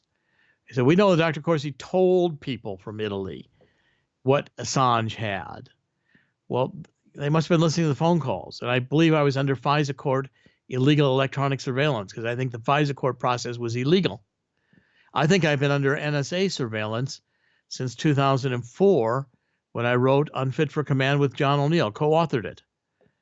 And I also wanted to charge that they were leaking information that they were developing with the grand jury.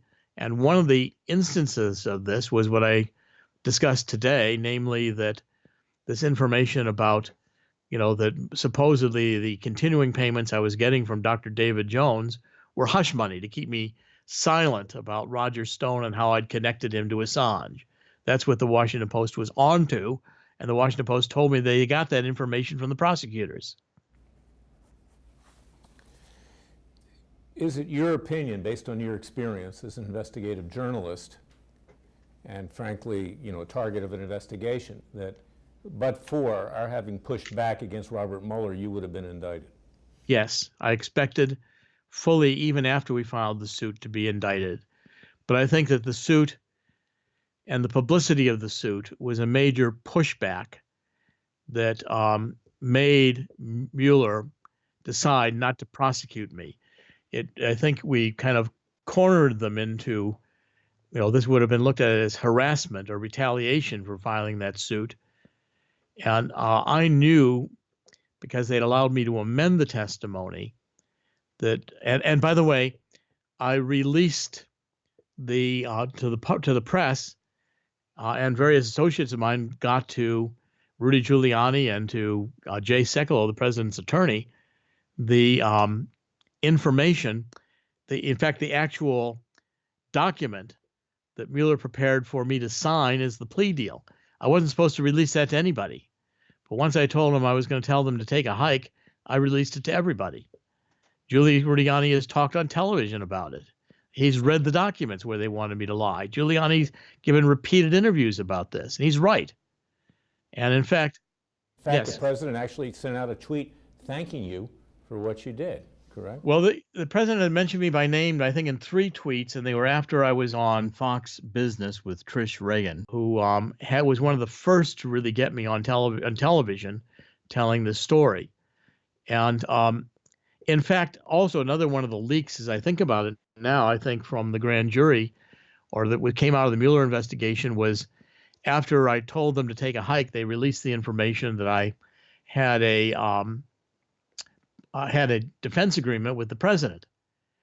Well, my attorney, David Gray, at that time, early on, had been in touch with Jay Sekulow, the president's attorney, and we did enter into a defense agreement, which allowed us to share information with the White House, but it was never written down. We all decided not to memorialize it in an actual agreement, a handshake. But yet Mueller knew about it, and Mueller made it public, again, giving the information to the press, who then called me up and questioned me about it. It had to come from Mueller because only Mueller and those people who were involved in the agreement and helped arrange the agreement are all friends and personal associates. Were all and knew about this. No one else knew about it. And the agreement with the defense agreement with Jay Sekulow was one way. In other words, I told David Gray to share with Jay Sekulow what was happening to us in front of the special counsel, so the president and Jay Sekulow knew what was going on. But I didn't want any advice in return from the president. I didn't want to be told how to handle my own case. And you've never communicated with him? No, I've never communicated with Donald Trump. I saw Donald Trump once during the campaign. It was in Trump Tower. I was actually with Ted Malloch that day. Donald Trump we were going to go up to see the campaign offices, and Trump so if you want to see Donald Trump, turn around.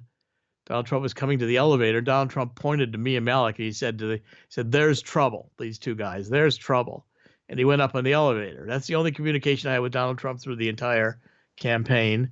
I've known Donald Trump casually going back into the 80s when I had a career in financial services, and I was really a constant VIP guest in the Plaza Hotel when Donald Trump owned it, and he, as owner, was very cordial to me. But I've not had a deep relationship with Donald Trump. I've never had a personal meeting with him. I've never had a meal with him. We've never communicated except by phone or by email, and very, very rarely.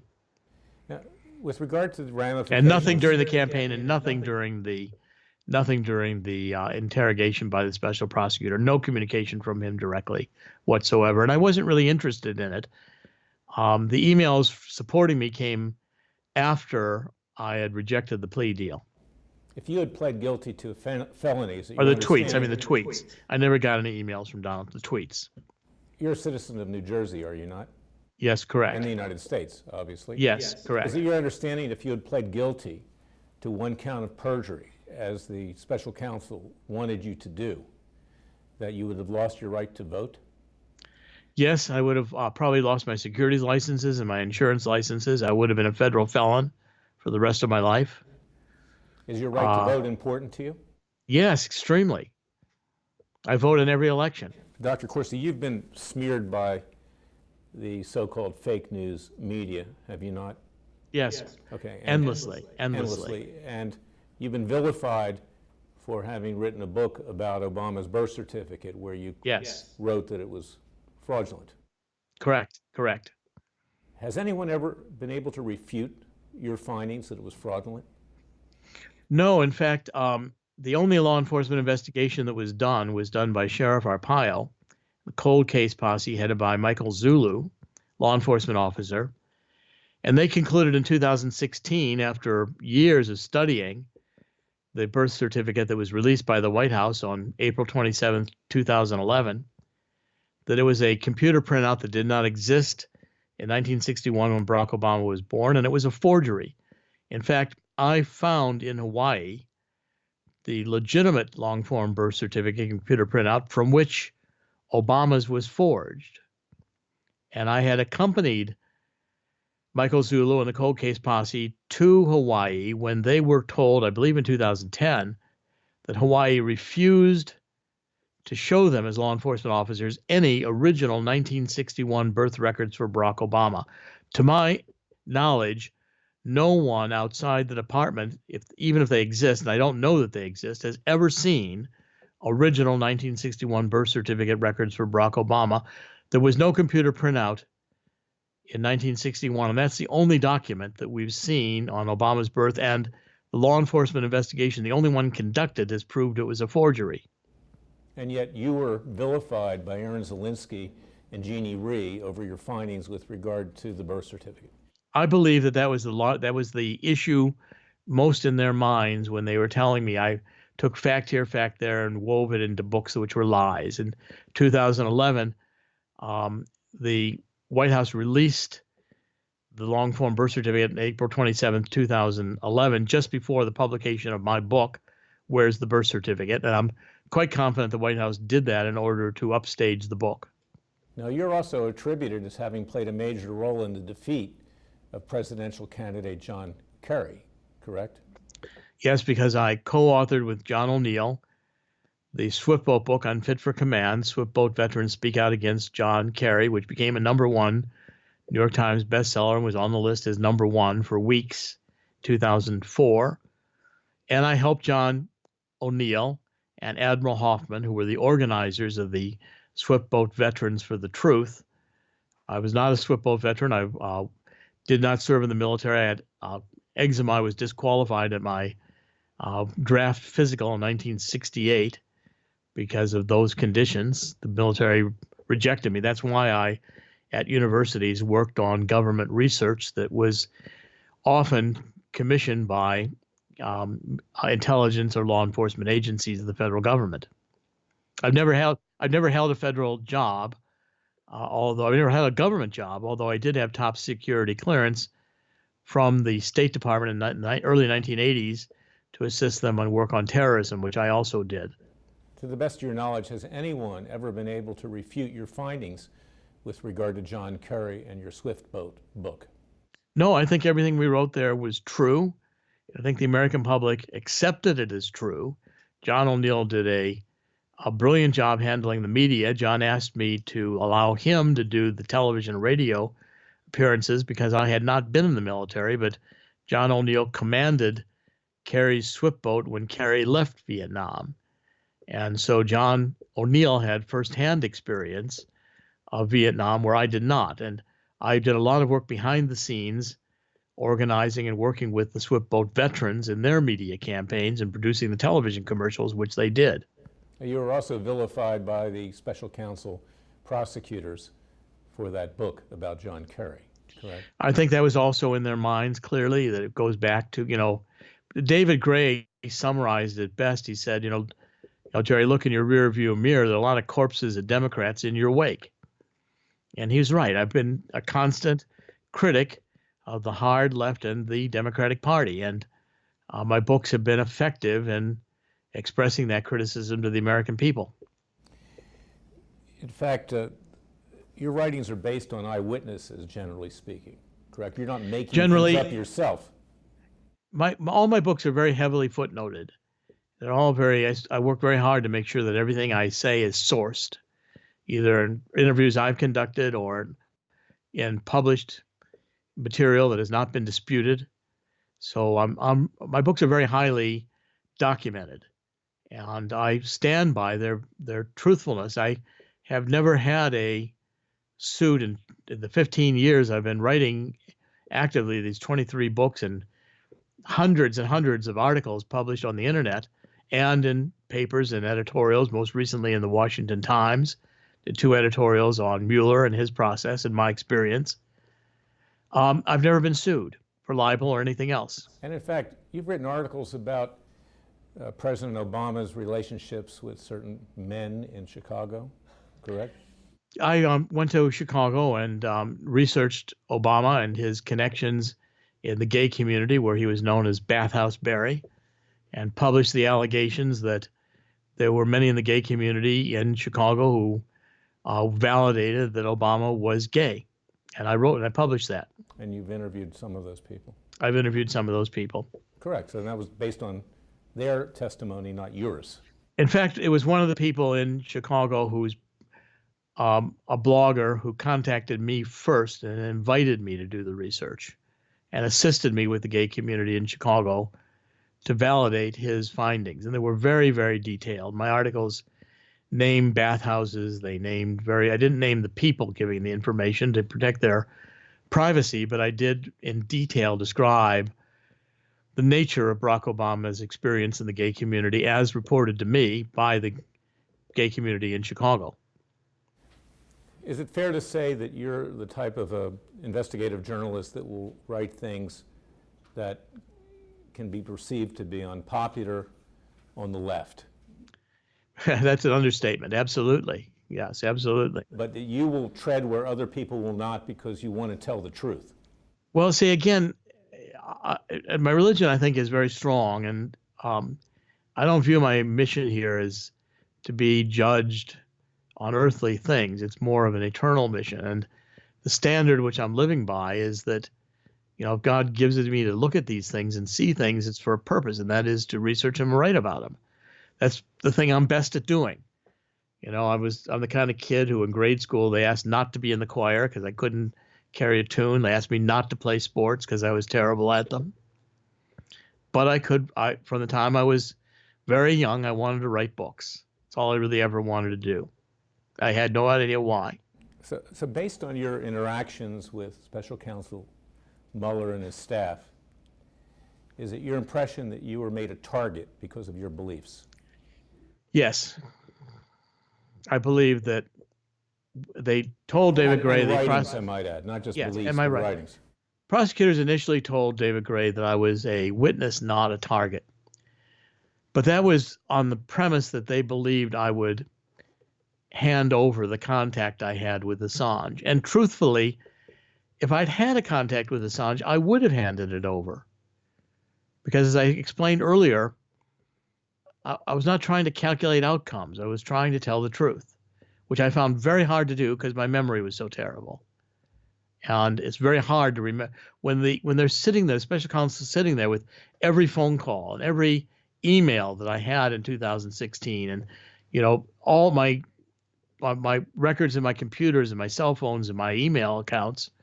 They ended up knowing more about me than I knew about me or remembered from 2016 and 2017.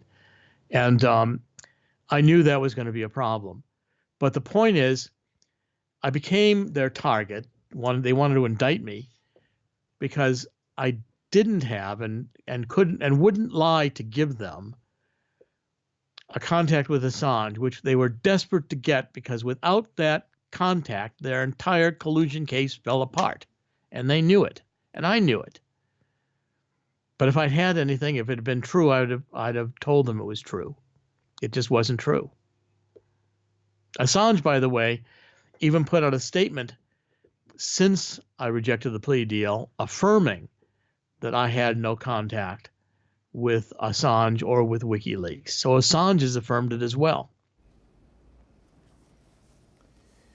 Is it your understanding that the purpose of these special prosecutors working under Robert Mueller was to, in effect, wage a coup d'etat with regard to the President of the United States? Yes, in fact, my next book is going to be entitled Coup d'etat. I'm writing it right now. I'm in the third chapter today.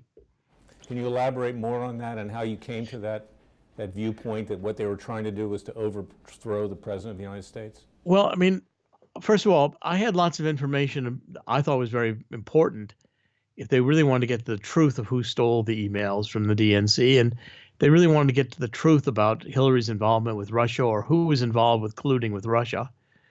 I had lots of information on that, which was, I thought, very well sourced and valid, true. They didn't want to hear any of it. It was always me, Roger Stone, Assange, me, Roger Stone, Assange. It was like a toothache. They wouldn't stop on that over and over. That's all they wanted to know. And I felt like they had already convicted Donald Trump of treason. They're just now looking for the crime. And I was so critical. They spent 40 hours. I'm one of the people they spent the most time with in terms of special prosecutor time interrogating.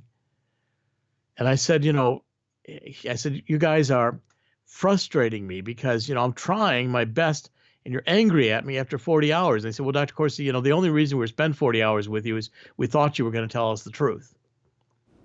Now, it wasn't just you that they were coercing and threatening, but as you alluded to briefly before, members of your family and your wife's family.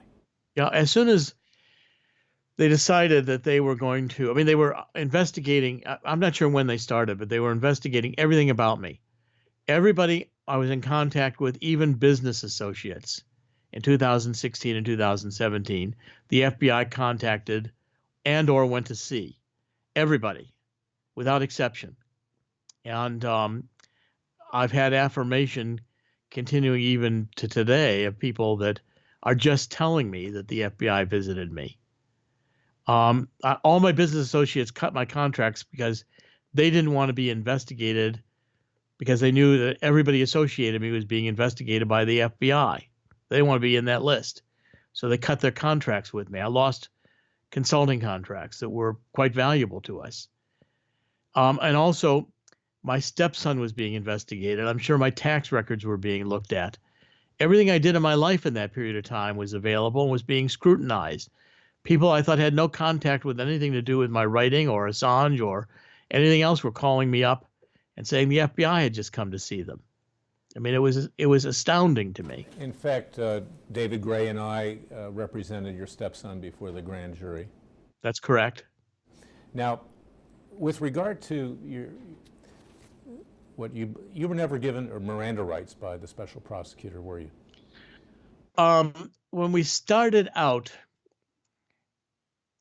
I had my attorney with me, and I don't recall that I was ever specifically read Miranda rights, although Zelensky had a preamble before we started. See, I handed over all these things. The interrogation first day started with me handing over the laptops, my cell phone, my backup devices, and signing the release. I had to sign for everything with the FBI, and they had to give me receipts for everything. And so that took us over an hour. And then Zelensky and Jeannie Rhee began with a preamble, which they thanked me for being cooperative, how much it meant to them, how pleased they were I had cooperated. And then they talked about if they constantly, almost at the beginning of every session, reminded me that if anything I said turned out not to be factual, that it would be a crime. And if I claimed to not remember in order to avoid answering a question that I did remember, that too was a crime. I asked David if they didn't have to keep reminding me of that because I knew that, but each session started with them threatening me. With regard to the illegal surveillance, was there any information that would come out during your interrogations that caused you to believe that they had illegally obtained your emails or telephone communications? Well, yes, because they would tell David Gray in these sessions David had, and David would report to me afterwards that they say, even your phone calls, you seem to know what Assange had in July and August 2016, and you told people. So I concluded they were listening to my phone calls. And yeah, I'm sorry, I interrupted you. No, that's it. So, I mean, and all my emails, they had everything. I mean, there was, I had signed over, but from day one, they appeared to have I don't think I gave them anything they didn't already have. Are you aware of any warrants to third parties to be able to obtain your telephone records and emails or anything to that effect? Are you No, I'm not. Okay. No. I'm going to allow the grand jurors to ask you some questions if they have any. Any questions for Dr. Corsi? I have a question. Early on, you said that in the room there was anywhere from 6 to 9 people from the FBI, and then you talked about the three people, Zelensky and Ray and the other guy. When you say the 6 to 9, does that number include these 3 people, so that in fact there would be these 3 people all the time, plus 3 or plus up to 6? Well, my impression was that sometimes there were more than 6 of the FBI there. And I guess I say 6 to 9. When I think about it, it always felt like 9 and 6 FBI. And I thought sometimes the FBI had more than 6. I'm not sure there were 9 FBI there at any one time because I really didn't count them all. I mean, I was focused on trying to answer their questions, and the FBI were all there on both sides of the prosecutors, and I was trying to maintain eye contact with the prosecutors to listen intently to what they were saying. I wanted to answer what they asked and not something they didn't ask. And so a lot of times I didn't pay attention to the FBI, and I knew that the same ones didn't appear to be there all the time. Sometimes some of them which I'd recognize were there and some weren't there. The same FBI agent picked us up every time, and I'm pretty sure he was there all the time, but I was not focused on the FBI except in kind of a general way. I was focused on the three prosecutors and was aware of the others, but without trying to be as precisely. I probably knew more about the tiles on the floor in that room than I knew about who the FBI were that were there. Did they in all cases that you remember, more or less, did they always were they always laid on the other side of the table, as it were, on the other side of the room from you and your lawyer, David Gray? Yeah, there were two conference tables in the room and chairs for two conference rooms. We used the conference table closest to the door. And three special prosecutors sat directly across from me. And then there were two or three on either side of them, and they overlapped to the sides of the table. So they also occupied the ends of the table. And then David and I were on the side of the conference table to the inside of the room, where they were on the conference table side closest to the door. But I couldn't even run out of there without being tackled, although I didn't anticipate I would try. Let me just put this one question and I'll allow the grand jury to finish. The numbers of FBI, the numbers of prosecutors, did you feel intimidated and threatened by the numbers that were in the room? Oh, absolutely. I mean, I felt like we were outnumbered and outgunned. I knew they were watching all my body language, assessing all my answers. They were recording all my answers. They were sifting through them. Occasionally, one of the FBI would hand a note to the prosecutors. I'm sure the prosecutors debriefed the FBI after each session. I'm sure each of the FBI agents wrote up reports on the sessions. And I'm sure I believe that there were FBI watching us through that bubble in the ceiling in another room that I didn't know about. I believed when I was alone in that room, I was still under observation from another room. Of the FBI, we'll stay with that, and then I have another question. But of the others in the room, aside from the three prosecutors, do you have a sense about, was the preponderance male or female, or about evenly distributed? They're both male and female. I don't remember maybe about equal, or I'm not sure, but there were certainly some of the women there who were, even a couple of the people who accompanied the one agent to drive us to the interrogation room and take us back to the hotel. Occasionally, one of those agents one of the two would be a woman. There were women actively involved in the group. I mean, making small talk going to and from the interrogation room, I was sure everything I was saying was being recorded or would be reported in a 302 by the FBI. I got them all to tell me where they were from and talk about their lives, try to get some sense of who they were. I've kept their names and their identities confidential because I didn't feel it was right to expose the FBI. They were doing their job, and I didn't want to target anyone of the FBI. I thought that would be wrong. So I used pseudonyms when I described the FBI in my book, Silent No More. And they represented themselves as being, pretty average Americans. They were all younger, of course. They, grew up and went through school in the 70s and 80s. And one of them had been in Albuquerque. I've spent time in Albuquerque. I taught at the University of New Mexico for a while when I was doing some research for the federal government. The 10 years I spent in universities. So we could share quite a lot about Albuquerque. And we talk about sports. We sometimes talk about the prosecutors.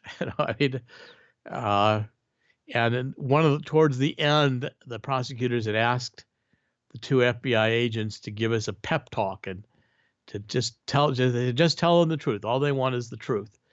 And they went on that for 10 or 15 minutes. I listened very politely to the lecture, and I said, I wish that were easy to do, because I'm trying. But in the precision and drilling down in the micro detail that these agents wanted me to remember, it just wasn't possible to do. I couldn't remember exactly what people said, or exactly what they said in response, or exactly what I said in response.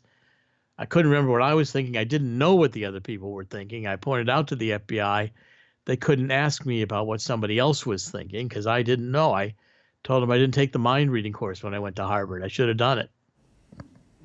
So would you say that they seemed fairly impartial in your interactions with the FBI versus the prosecutors? The FBI never showed their cards. They would never let you know what they thought. They were not there to be the front guys. They were there to be the backup team. And they played that role very well. They never told you what they were thinking, and they were always cordial, always professional, but I knew that was just part of their professional demeanor. It didn't mean anything about how they really felt. They wouldn't reveal anything about their personal feelings or their personal politics. We talked about their lives. It was all on a general basis about, Albuquerque or experiences there, or what it was like in Albuquerque and things that had happened. But they didn't. They never said what their politics were or what they thought. The FBI were very, very reserved, whereas the prosecutors, when they got angry and when they were walking out of the room and letting me know they thought I was lying, especially in the second half when it got increasingly adversarial and they got increasingly angry and impatient, the prosecutors were just upfront about their feelings. They just finally got so mad at me, they let their guard down and told me right out what they thought. And what they thought was they didn't like my religion, they didn't like my politics. So is this a correct characterization to say that contrasting the FBI versus the prosecutors, it might have revealed even more starkly the prosecutors' position aligned against you versus the impartiality? Would that be against that backdrop? Well, it could have, but see, I couldn't make any determination about where the FBI really was because they wouldn't show me any cards. I mean, it was equally possible in my mind that they hated me and were crucifying me in their discussions with the prosecutors, and yet when they were dealing with me, they would remain very cordial. I was sure they handcuffed me and took me to prison, which they would have done had they been instructed to do so by the prosecutor. They still would have been being polite. That's the way the FBI is. I've interviewed the FBI and worked with the FBI in my role as an investigative reporter many times. The FBI invited me to go to El Salvador and to participate in a conference with the nations in Central and South America on MS-13. I was the only reporter allowed in the room. I've had very cordial and professional relationships with the FBI for many, many years and have reported on them and interviewed them, and we've worked together on stories. And I've always believed I've had great respect from the FBI in professional capacity. One other question about the profiling of the FBI that were there. You said something about them growing up in the 70s and 80s. So that would make most of them that you became aware of somewhere between the age of mid-40s to around 60. Would that be about right? I'd say none of them were 60. I'd say 40s, early 40s to maybe mid 50s. They pretty much all fell in that, age bracket. They did not have firsthand experience. I didn't find any of them had firsthand experience of the Vietnam War or the protests. They may have been children possibly, but as I would talk about things to find out what they knew and what they thought the best I could. I'd surface some of these things, even about baseball games and old football games, to see what they, remembered. Their memories were all more 80s, 90s memories. They didn't go back. My memories go back to the 50s when I was, very young. Early 52 when Eisenhower ran against Stevenson for the first time. I can remember. I was 6 years old, 5 and 6 years old. This was all history to them. Watergate was history. Jack Kennedy's assassination was history. They'd studied it in school. They had no firsthand memory of any of those politics. I have one last question, and that is about from the see-through blouse that Ree wore that day one. Were there other times that she came bedecked in provocative way that you might judge it as such, or was that the only time? That was the only time. I thought otherwise. Her dress was very professional. I was shocked and surprised. I was surprised and shocked that she did that the one day. I really couldn't. I just couldn't believe what I was seeing, quite frankly. Literally, I just couldn't believe that she did it. I mean, it took me a few minutes to conclude I was really seeing what I thought I was seeing. And all the FBI are always in a suit and tie. They're always neatly groomed. They're trained to be kind of professional in their demeanor. It wasn't just the FBI I encountered. I experienced that with the FBI in general. I mean, if you go out and have a drink with them after hours, or in El Salvador, they let their hair down a little bit, but the FBI only hires people who can be professional on their outward appearance. What they're thinking inside or how they're dealing with the politics. I mean, as I've studied what went on with FBI and Department of Justice personnel like this Peter Strzok and Lisa Page, and listening to their testimony, I was shocked at the degree of their animosity towards Donald Trump, because that was uncharacteristic for the FBI that I'd encountered in my career. They might have political views, but they were rarely so intense. How long ago between the time that you had your rather extensive interaction with the FBI to the most recent interlude? Was it a 20-year period? Because you referenced El Salvador. Did you have much interaction with them? The reason I'm asking the question is because I'm trying to understand the trajectory potentially of the FBI's that would have given rise to a Peter Strzok and a Lisa Page having the prominence in the institution that they did. Well, I don't remember the exact. I started reporting for WorldNet Daily in 2004, and I think I went to El Salvador more around the time 2010, in that period of time. You could just look up my articles. We could find that out very easily on the internet. But my experience with the FBI goes back through the 60s.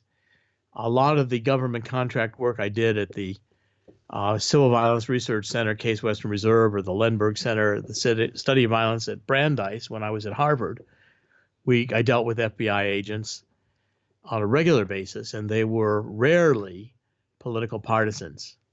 They were, mostly professional law enforcement. I dealt with a lot of them through the 60s and 70s. And as I said, I got top secret clearance. I was in the State Department. I was dealing with CIA personnel. I was dealing with Agency for International Development, who they tried to recruit me into the CIA at that time. I was unwilling to have a government job. I never wanted to be a CIA agent. So I declined to do it. And but they were, they wanted me. I was recruited in early 80s with a team of psychiatrists. I'd written an article and delivered a paper in the early 80s at the National Academy of Sciences. I developed a computer model that predicted the outcome of terrorist events, and governments and intelligence agencies all over the world were involved. They recruited me to be part of this team of psychiatrists. I was the only political scientist on the team. The psychiatrists wanted me to become a psychiatrist. I didn't want to do that either. But at any rate, I've had experience with the FBI going back into the 60s and continuing through as recent as 2010 or 2011. My final question for now occurs, would you name your publishers and would you name your editors at those publishers? Yeah, my publisher is Anthony Ziccardi, Ziccardi. He has Post Hill Press. He owns that. Anthony was my publisher at Simon & Schuster in 2008 when I published Abomination. I published 5 or 6 books with maybe 3 or 4 with Ziccardi at Simon & Schuster. He left and created this Post Hill Press. I don't know who he had as editors. Often I don't know who the editors are. I knew Art Moore at WorldNet Daily, because daily we had a conference call with the WorldNet Daily editors where articles I submitted for publication would be discussed, or he would email me about comments or criticisms or phone them. I knew Art very well, but most of the editors I have not known that well. I, deal with them on one book. And my current, I know Anthony Zaccardi quite well, he's a close personal friend. And I'm intending to publish even this coup d'etat book with Anthony. But I don't know who he uses as editors. I don't remember. Thank you. Any other questions? No? I have one. Yeah, sure. The fallout between you and Alex Jones, because I've heard you on there, Yes. and I thought it was a great relationship, because you remind me of an older Alex. Thank you. I think I want to say thank you, but I'm not sure. No. I've learned a lot of things from that guy, and I've learned a lot of things from you about how the government works and a lot of things that go on outside of the spectrum of government. But when this happened, I felt like he kind of turned on you, which is unusual that I see with him. And I don't understand it, because I sit here today listening to you here, and I don't get it. I don't get where the disconnect is. Because it blamed you even at one point of maybe. Let me ask you. Let me interject here. I think I can help this along. Was the reason Roger Stone? Yes. I think likely yes. I mean, again, it's very tough to answer this question because I can't project into the mind of another person to know what they're thinking. All I can do is to observe what they do. And at a certain point, I know for sure after I went public and told people that I had gone to the grand jury and had done this cover story with Roger Stone, Roger began attacking me. And then Alex began attacking me. He perceived that I had turned state's evidence on him. I mean, in my own perception, I told the grand jury what I perceived, that I was doing this cover story for Roger. Roger was out there saying I was wrong because he perceived something differently. Well, Roger could have perceived something differently. He didn't have to get mad at me. He could have just said he thought it was something different and I misunderstood. Well, I might have misunderstood.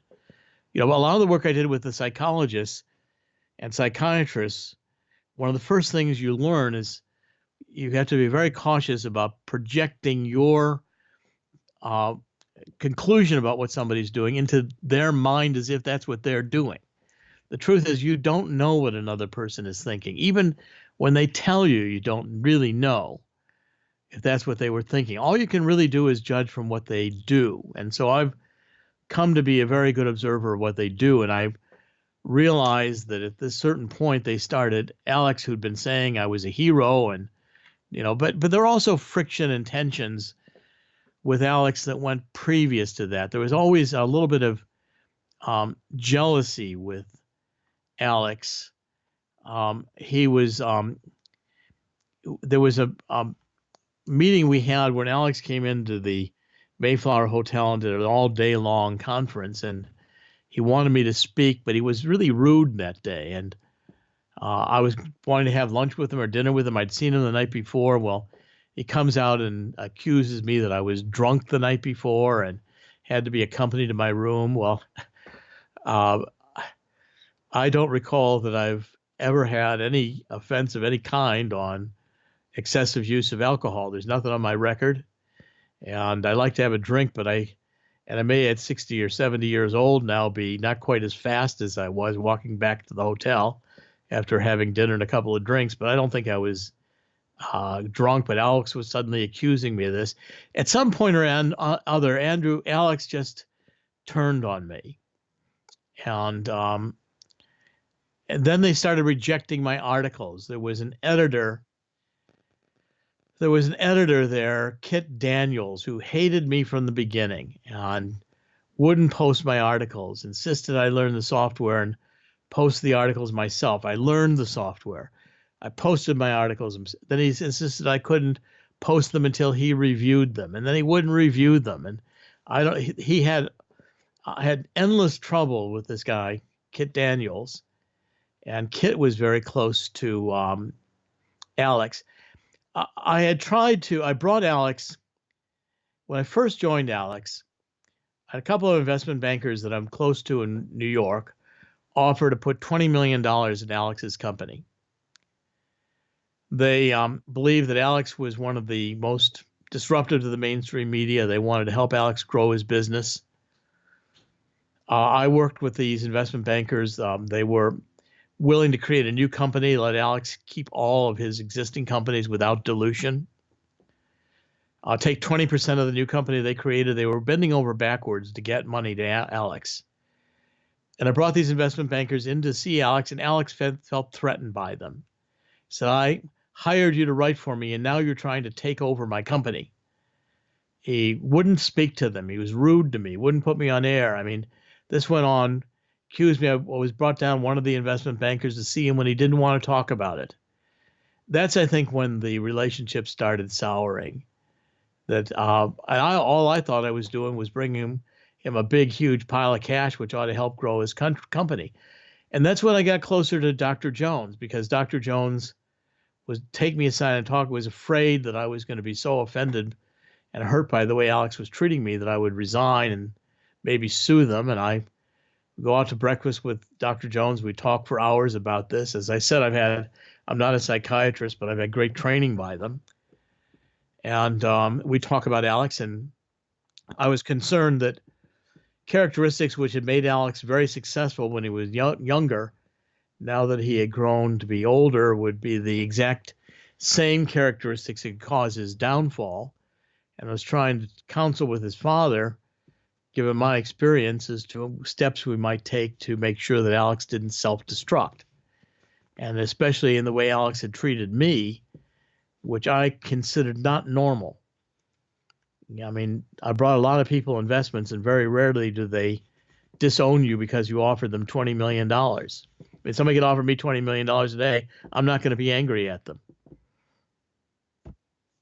So I think that's when it started to go south. I don't think we ever repaired that. And then you got Kit Daniels entering into it. And the coup de grace was when Roger Stone turned on me. And that's when it became beyond repair. And both Alex and Roger started demeaning me in public. And Larry and I have filed lawsuit in federal district court against both Alex Jones and Roger Stone over those, the way they mistreated me in public. Dr. Corsi, this is Jason Goodman. You mentioned a few things that piqued my interest. Particularly, it was your feeling that your phone calls and emails were being spied on and listened to prior to this intervention by the FBI. You also mentioned Ted Malloch, the American academic, the Oxford professor. Ted is also friends with Charles Ortel. Ted made an appearance on Sunday with Charles, and during that appearance we spoke about how Ted had been detained by the FBI at an airport, which to my recollection was prior to them coming to you. Is that correct? Yeah, first of all, I think I introduced Ted Malloch to Charles Ortel. I worked with Charles Ortel, who is a very well-known financial analyst in New York, who I've known maybe for 10 years, since 2008, going on to 11 years now. And Charles, I highly respect, and he was the one who brought to me first, maybe 5 years ago, maybe 6, he said, had I ever looked at the Clinton Foundation financial reporting, because he'd come to the conclusion it was a criminal scam, and he's the one, Charles, who got me interested in the Clinton Foundation. Ted Malloch, who I've not spoken to really since I was subpoenaed on August 28th, 2018. Ted and I had been close. And Ted, when he flew in for a holiday, 2018, prior to me being subpoenaed, I think it must have been Easter. Maybe I don't remember precisely which holiday. He landed at Logan, and the police I'm sorry, the FBI met him at the airplane and detained him, separated him from his wife, and questioned him for hours and took his cell phone. Now, when they were going to his wife's family home for the holiday, and Ted called me the next morning from a phone I didn't recognize, phone number I didn't recognize on my cell phone. And I talked to Alex Jones. We went on and did kind of an emergency broadcast, let the world know that Ted Malloch, the FBI was now interviewing Ted Malloch. And Malloch told me they were asking questions about me and Assange. So, I knew early on that the FBI was interested. When the FBI showed up at my door, I hadn't really thought they were going to, bring me before the grand jury, but I knew from Ted Malloch they'd been asking questions about me, and it was about Assange. And I knew that Ted didn't go to see Assange. And I'm sure I asked him, and he said he had not gone to see Assange because it just wasn't in Ted's, the way he operates to do something like that. And so, but Ted was very frightened by the experience. He hired an attorney. The FBI gave him a subpoena to appear before the grand jury, and he never did appear before the grand jury. I talked to Malloch several times before I was subpoenaed. I never did call him or talk to him after I was subpoenaed. We talked over FaceTime because it was cheaper, a long-distance phone call internationally. Didn't cost anything to talk on FaceTime. I came to recognize when they was being questioned by the FBI, they told me for the first time that they could not intercept FaceTime. And they were upset about that. And then when Mueller wrote his report, he put into it that I had communicated with Malloch by FaceTime, and journalists picked up on it, suggesting that the conspiracy of Donald Trump was conducted intentionally on media like FaceTime and WhatsApp that the FBI could not decode or intercept. And I thought that was just preposterous because it was the only person I really ever talked to in FaceTime was Malloch. And it wasn't because I was trying to hide anything. It was because I could see him and it was cheap. Yeah. The reason I raised the question, Doctor, is because I agree with your assessment that they must have been listening to your communications. Have you ever seen the press conference that Robert Mueller held several years ago, during which Ray McGovern asked Robert Mueller about a process called parallel construction, whereby the FBI has certain information that they've obtained illegally, like perhaps through an illegal FISA warrant to spy on your communications, and then they pursue targets and try to manipulate them in the exact way that you've just spent the last 2 hours describing for us, in an effort to generate some sort of admissible evidence to back up their conclusions that they've already arrived at. Mueller said he likes the process of parallel construction when he was asked by Ray McGovern. I did not hear that press conference, and I was unaware of it. And actually, what you're presenting to me is new to me. I hadn't thought about this or was aware of it, but it's very interesting. But to answer your question specifically, I did not hear that press conference. Well, it's something I'll bring to Larry's attention. And just one last point on the FaceTime issue.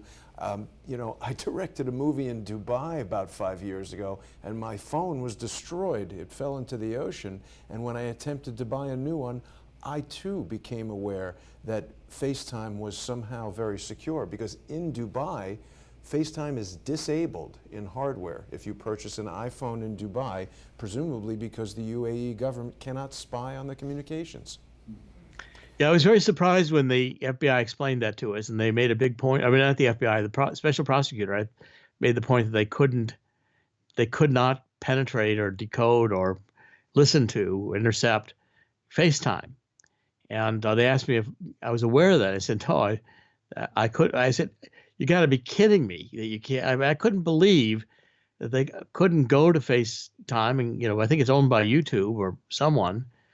Apple, couldn't go to Apple and say, help us decode this thing. I mean, why wouldn't, Apple, I couldn't believe Apple had kept that. It was a shock to me when and I learned of it.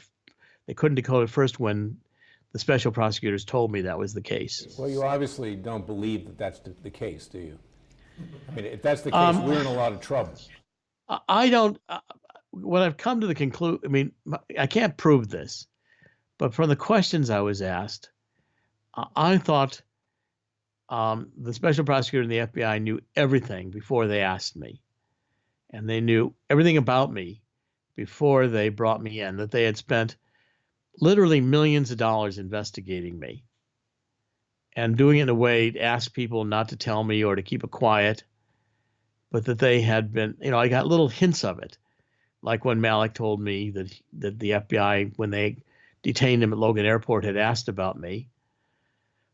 But I didn't take it all that seriously because I knew what they had to be looking for was a link to Assange, and I knew I hadn't contacted Assange. I didn't remember, I didn't think hard about the fact that these emails existed, the one I forwarded to Malloch, because I never thought he would do anything. I just said, Ted, from Roger, Jerry. I didn't expand it to say, this is important, please go to see Assange. I didn't call up Malloch and say, what steps are you taking? Let me coach you on how to. I just sent that. Roger wanted somebody go to see Assange. I sent it to Malloch and forgot about it because A, I didn't think Malloch would do it, and B, I thought it would be a waste of time. Well, you are aware the lawsuit that I brought on your behalf deals with violation of the Fourth Amendment with regard to your First Amendment rights and your Fourth Amendment rights that we sued under Section 702 of the Foreign Intelligence Surveillance Act and the Freedom Act, USA Freedom Act, and that this derives from the revelations of Edward Snowden that the U.S. government does mass surveillance and can trap emails going back, or keeps emails back 5 years, all telephone communications, every other kind of communication. So is it not true, is it not your view based upon your knowledge of what the intelligence agencies and the FBI has done, that in fact the government had everything on you, everything on everybody to begin with, and that it was obtained illegally? Everything except that one FaceTime call. Yeah. I think I was under government scrutiny starting in 2004. I think the IRS examination was done as harassment and was intense and detailed. The IRS sent someone to my door, and I said to the person, you can't come in. We're not going to talk to you. I'll have my attorney contact you right away. Go away. And got all the information and had my accountants and attorneys deal with it. I get harassed on the census. Last census, I didn't want to answer. I refused to answer the census. They sent someone to the house again, knocking on the door, demanding that we answer the census. They wanted us to do the long form and give them all the information. I'm sure I've been under scrutiny since 2004. I'm sure that when the 2016 approval for FISA court surveillance of the Trump campaign went into effect, I was in the net because I was talking to Roger Stone, and Stone would have been talking to others who were talking to Carter Page. And the way they do the FISA electronic surveillance is I get caught in the web, and then they begin targeting me as collateral and surveilling all of my phone and electronic messages, in computer as well, cell phone as well, because I become collaterally interesting as a target to them in the FISA investigation. So based on your experience, Dr. Corsi, is it your view that in fact the Special Prosecutor Robert Mueller had everything about you before he even started? They knew the truth, they knew the falsity, they knew anything that was involved because of this mass surveillance, and that you were caught in this web? Yes. And I also think I'm still under surveillance. I don't think they've ever stopped. And in fact, you called me a couple times and said there were black SUVs outside of your house. Is that correct? Yeah, and we tracked down some of those people, and they gave us very spurious explanations of who they were and what they were doing. And then they disappeared. And after my stepson and my wife tracked down and followed, they were outside my stepson's house too. We followed some of those cars. We caught up with them. One person said he was doing some survey for a utility, and bogus explanations, and they disappeared after we caught them and questioned them. But for weeks, there were people in cars following us and surveilling us after I refused to do the plea deal and before Mueller was finished. And after you refused to lie under oath for them. After I refused to lie under oath for them, yes. The key thing was, what was, in my own mind, I had rehearsed, I thought of myself standing in front of a federal judge and putting my hand on the Bible and swearing to what they had written out for me to swear in this one plea that was already composed by the special counsel for me to plead to without me altering a word of it. And I would rehearse doing that. I get to the middle of it, I'd say to the judge, my mind, I'd say, Judge, this is all nonsense. I don't believe any of this. I didn't do it. But I was thinking I was going to have to do this in order to keep the family together and not to be charged with all the crimes they were suggesting they were going to charge me with if I refused the plea deal. One of the reasons I was having trouble doing, thinking that I could go ahead with this was because I couldn't get through my mind in the rehearsal of how I would actually swear to this plea deal before a federal judge the way they wanted me to.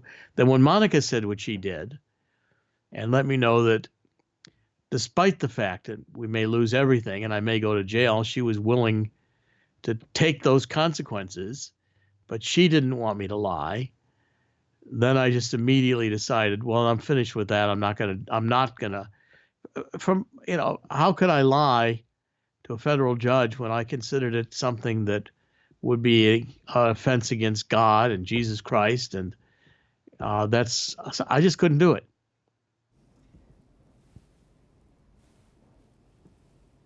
Yeah, either one. Go ahead. Well, I know probably the jurors have varying levels of facts, but the basic facts are that somebody hacked the computers at the DNC and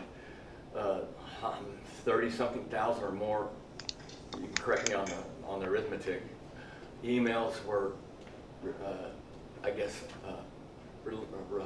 hacked, and somebody got a hold of them. Eventually, Julian Assange got a hold of them. And is it an established fact that they were actually hacked? Could somebody have put a thumb drive into a computer and downloaded directly to a thumb drive, and the thumb drive could have got to, say, Julian Assange? Well, this is the research I wanted to share with the special counselor, that there has been, first of all, the assessment that it was the Russians. Podesta's emails were hacked in March 2016, and the Democrats kept it a secret until June. In that period, they hired a company called CrowdStrike, which is a cybersecurity firm that was created and funded by Eric Schmidt of Google. The CrowdStrike works for Democrats, and Eric Schmidt was serving as Hillary Clinton's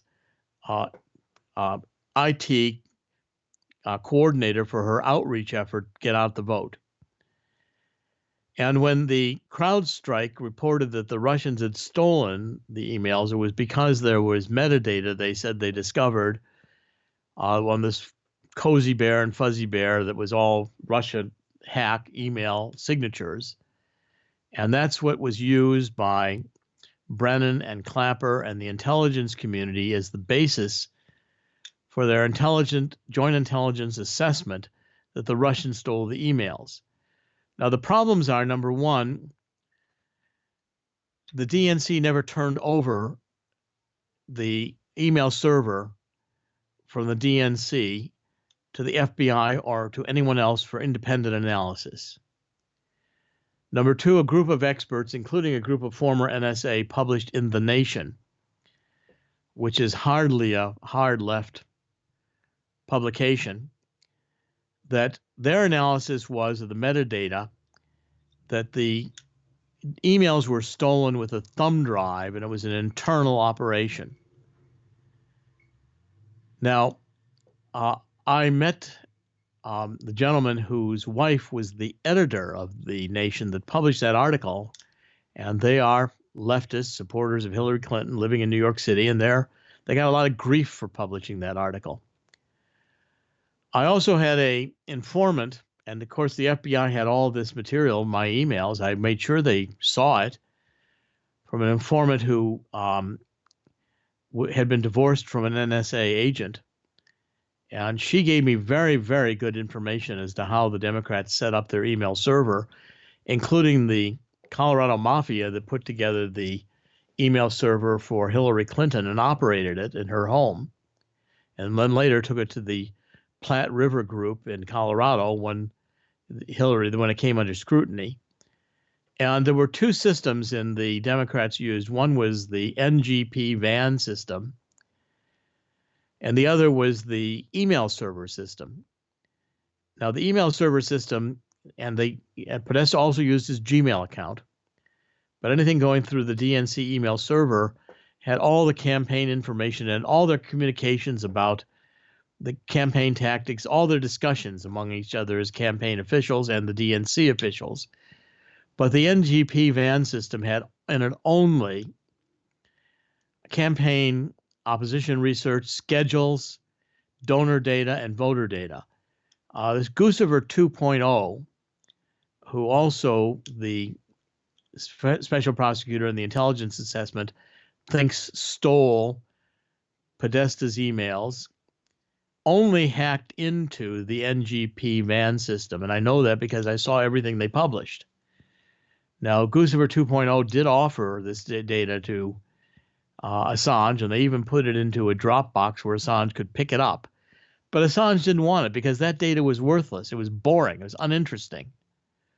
It was the data, by the way, there was a breach in the NGP van system that occurred in 2016 when the Bernie Sanders people got to see the Hillary Clinton voter data. And I even interviewed some of the DNC computer guys around that breach. And they said that system had nothing in it about the DNC emails, that was the system Guccifer 2 hacked. And I think that the Intelligence Committee assessment was completely wrong because Julian Assange also hacked into the CIA and published one of his vaults on the CIA, which showed the CIA can hack into a database and make it look like the Russians. They can put the Cozy Bear and Fuzzy Bear metadata there. So I think it was an internal job, and Julian Assange has said it was an internal job repeatedly, including in the interviews he gave after July 22nd. I tried to bring this to the attention of the special counselor during my 40 hours interrogation. They were absolutely uninterested in anything I had to say. They didn't want to hear it. They shut me down. They stopped me. So Dr. Corsi, we are not interested. They said it in a very dismissive and way as if, I was a child. We're not interested in your theories about who stole we know all about that and you don't. That was their attitude. It was the Russians. And don't you ever say different. That was their attitude. And they had a lot of attitude on that, as much attitude as the special counselors had. They didn't want to hear anything about Hilma Abedin or Hillary. They're absolutely uninterested in Wiener's computer. They knew all about that, and I had nothing to add. They made that very clear to me. Well, they had their marching orders. It's obvious. These were closed subjects to them for me. I could not address them with the special counselor. They shut. I make that very clear in my book, Silent No More. My question has to do with the level of fear that you have experienced. There are 6 moments in time that I'm asking about, and if you could, by giving it a scale of 1 to 5, 5 being the most fearful that you could be, and 1 being not at all. If you could characterize these 6 different moments in time, your level of fear. You must have gone to the Jeannie Rhee School. I mean, I'm trying to remember all these, and I'll do my best. But I'm going to give you, I jotted down the levels that I'm interested in. So the very first one is the level of fear you felt on a scale of 1 to 5 when the FBI knocked at your door the first time. Well, probably about 3. I mean, I was afraid, but I knew I hadn't talked to Assange, and I thought this wouldn't be too difficult. But I still didn't like it, and was, my wife didn't like it. It was going to be very expensive, and I didn't know how it was going to come out. So then the next one is the beginning, the very first day that you appeared when she wore the revealing blouse and so forth, on that very first day, scale of 1 to 5, the level of fear. That occurred about the third session when we went to the grand jury. The first day, I was at 6 when they threw me out and said they were going to throw me in prison and sent me home to review my emails. I was at 6 at that day. Off the scale. The next one was the second session that you went back after reviewing your emails. What level of fear were you experiencing? Oh, probably 5. I knew it was going to be a disaster, and I was really getting increasingly concerned that we weren't going to get through this. Maybe a 4, but certainly in that range. The next one is the conclusion of it all, but this is before you had any sense about your epiphany, which is the next level, about lying or not lying. So when you were all done and you thought, I think I'm going home before Thanksgiving, I think I'm going home and not having to testify again, what level of fear? Was it relief overcoming you or a level of fear? It's still about 3 because I was still, they didn't say they were finished. And when we left after the grand jury, they congratulated me. Then they pulled David aside and they said to David Gray, we might yet want him back about Assange and who he contacted. So I left that day knowing praying I was finished, but thinking I probably wasn't. And then the next one was the morning that you basically had the epiphany, and before your wife even said to you, sweetheart, I see you in jail more than you, I'd rather do that than watch the man I love lie. So that morning, before you even had that, she said that to you, what level of fear were you experiencing? Well, I think it was 6 from then on, because I thought any day they could show up. I mean, I'm still afraid of this. And that was my next question is, today, your level of fear on a scale of 1 to 5, what is your level of fear? My wife, Monica, did not want me to do this interview today because I was going to be too public again. She wants me to quit.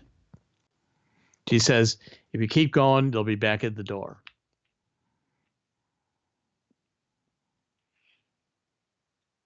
My wife thinks I'll never be free from government surveillance the rest of my life, and that they do anything that they can find, they will pounce on it to punish me. Dr. Corsi, Christ said, love your enemy. Try that. I understand your experience doesn't exactly lead to what you think of as loving your enemy, but sometimes you gotta give the devil its due, a little sympathy. Well, I mean, Christ on the cross said they know not what they do, and that's I was astounded at the closed-mindedness and the partisan nature and of the prosecutors, especially Ree and Zelensky. They just, especially as it went along, they made it clear they hated me. I mean, they tried.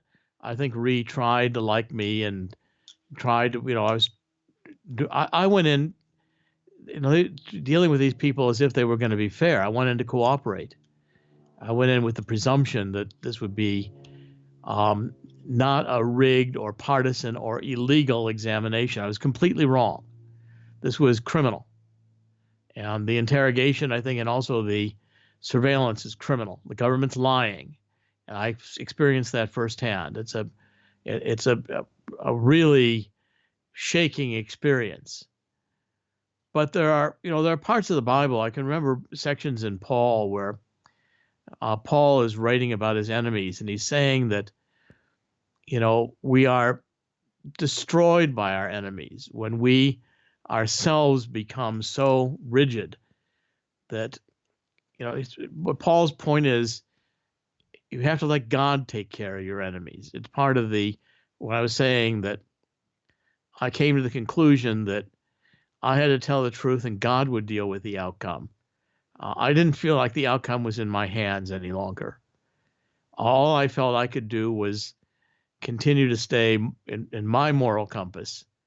And the last piece of that was when I knew Monica had come to that same point, because I also have responsibilities of the family, and I was torn whether I should plea this one deal, even though I knew it was a lie, but to save the family. You're in the middle of a battle, do you throw yourself on barbed wire that's going to be a suicide so the rest of the troops can run over your body and get to the other side? Do you do that or don't you do that? And I got saved from having to make that decision when Monica agreed that we were going to take the moral course and tell them basically to take a hike, which is what we did. But I still feel fear that they'll come after me and they'll never stop. And they do hate me. The deep state actors within the government now see me as increasingly dangerous because I've written a book about them, which exposes them. The Silent No More is a very, very damaging book to the, I think it's largely the reason why Mueller got shut down. So I told them to take a hike, and I went public with what they did to me. And I think when Trump heard that, when I know Trump began tweeting about me, I knew that, I'm sure that Barr and all the rest of them watched what I had done, and they realized that I was being treated this way because Mueller had nothing, and was threatening to put me into prison because I wouldn't lie for him. And I made that very clear. I released the plea deal. Giuliani went public, castigating Mueller as a criminal prosecutor, a criminal, fronting as a prosecutor, like Weissman and the others. Others like Sidney Powell, who I've been in touch with. I've known Sidney for a long time, agreed that my treatment stemmed from the Weissman-like influence on Mueller. And so I don't think that'll ever stop with the deep state. I think now I'm one of their enemies, number one, and they'll do everything they can yet today. I think my wife is largely right. I'm again going public despite the fear. But is it your view, Dr. Corsi, based on your entire experience in this entire affair, that you have to push back, you have to stand up to the bullies, you cannot let them run you over, and that perhaps the president should have been more aggressive too, and maybe it wouldn't have gone on so long? Well, I mean, I don't try to make a judgment about what anybody else should have done, including General Flynn. I get asked that about should General Flynn have resisted when I think prosecutors went after his son like they went after my stepson. And all I can tell you is that I made the decision, first and foremost, not on any tactical issues, but on the fact that I could not do otherwise morally. It was a moral decision that I made as to how I proceeded. And secondly, if I do think about it tactically, I think it was the only way I didn't get indicted was because I went public. I wrote a book on it. And Larry, and as my counsel, you filed the federal district court, the suit, which I intend to take to the Supreme Court. I think is a suit that ought to break the back. I think what I did broke the back of Mueller. And I believe that this lawsuit will break the back of the FISA court and the NSA crimes that are being committed in this country. I want to thank you, Dr. Corsi, for your heroism and your patriotism and testifying here today in front of the Citizens Grand Jury. And they're going to be deliberating. It's no secret that I am, as special prosecutor, seeking the indictment of Robert Mueller today. If you can possibly be available, if there are any further questions, I don't know that there will be, but they're going to be deliberating in a short period of time. I would like to add one last thing, and that is I jotted down, truth is the refuge. And I appreciate your stand on that from the moral perspective that you have. I appreciate that very much. Well, I'm 72 years old. I've never committed a crime. I won't say I've never done anything wrong. I'm a human being, and I've sinned as like everyone else in the face of the earth. But I resolved to live a moral life, and I'll be happy to be available if there's any additional questions. Thank you, Dr. Corsi. Thank you, Doctor. Thank you. Thank you for your service to the country. Thank you very much. Bye-bye. Okay, let's do this. Let's take lunch, right? And then we're going to have more testimony. Interesting, huh? All right, we're back. We took our lunch break. You just heard the testimony of Dr. Jerome Corsi. We now are going to have the testimony of Jason Goodman. Jason worked with me with regard to going through documents which Freedom Watch had obtained concerning alleged leaks of Special Counsel Robert Mueller, grand jury leaks. That was the Freedom of Information Act request. It was in front of Judge Emmett Sullivan. And when I obtained those documents, I asked Jason and his colleagues to go through them to see if there was evidence, either circumstantial or direct, and we've of course defined the similarities and differences of the two types of evidence of leaks from the grand jury. So I asked Jason, who's very good in terms of investigation and also expressing himself, to let the grand jury know what she found. Yeah, thank you, Larry. So I run a show on YouTube called Crowdsource the Truth, and I created that program because I felt that the mainstream news and just the mainstream narrative coming from the government was not serving us, the people of the United States. And the purpose of Crowdsource the Truth is to put out information to viewers and create a sort of an interactive news program, an interactive investigation, interactive investigative journalism. Now, of course, Freedom Watch USA is a small group that Larry leads, doesn't have nearly the amount of resources of the Justice Department or even the Special Counsel's Office. And something I've learned in the short time that I've known Larry is that the game of law is as much a game of strategy as it is a game of rules. And it seems that part of the strategy being employed by Robert Mueller's office was to overwhelm Freedom Watch with so much material that it would be virtually impossible for their team to go through. And I'll give you an example. People may see here, I've got a directory open on the screen here that shows just some of the documents that were revealed. We've got a list here of PDF documents, some of which are several megabytes in size, and that was just the initial release. So we got this, and this was what the Special Counsel's Office wanted to be the total production in terms of documents to Larry. Let me just add here, I'll interject, is Sure. that when I was a young Justice Department lawyer, I was bright-eyed and bushy-tailed, and I would volunteer for a lot of different things. And the Assistant Attorney General of the Antitrust Division, Sandy Litvak, would hold these seminars for any lawyers that wanted to go at 7:30 a.m., which is not that early, but for Washington people, that's kind of early. In Washington, D.C., you can't even get a cup of coffee till 8 o'clock. It's not exactly working class town. But anyway, I would go to these seminars, and he was a very prominent antitrust lawyer at Donovan Leisure, a New York law firm, and he would teach us private techniques to use as government lawyers, which I didn't necessarily agree with.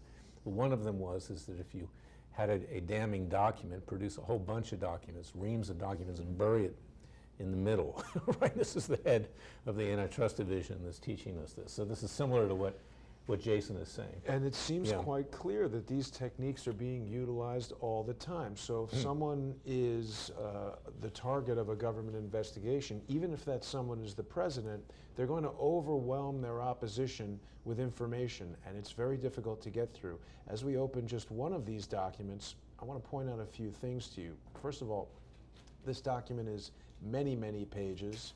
I don't know if people can see there on the left as I scroll through dozens. Some of these documents are hundreds of pages long. And of course, if you wanted to search for particular items of interest, I think everyone knows from using Google, it's very easy. You type in a text query, it searches the internet, which has millions of pages of documents, brings you back exactly what you're looking for in seconds. Now, these documents are all emails. So emails, as we know, are all made up of text. However, what I'm looking at here is a picture of an email.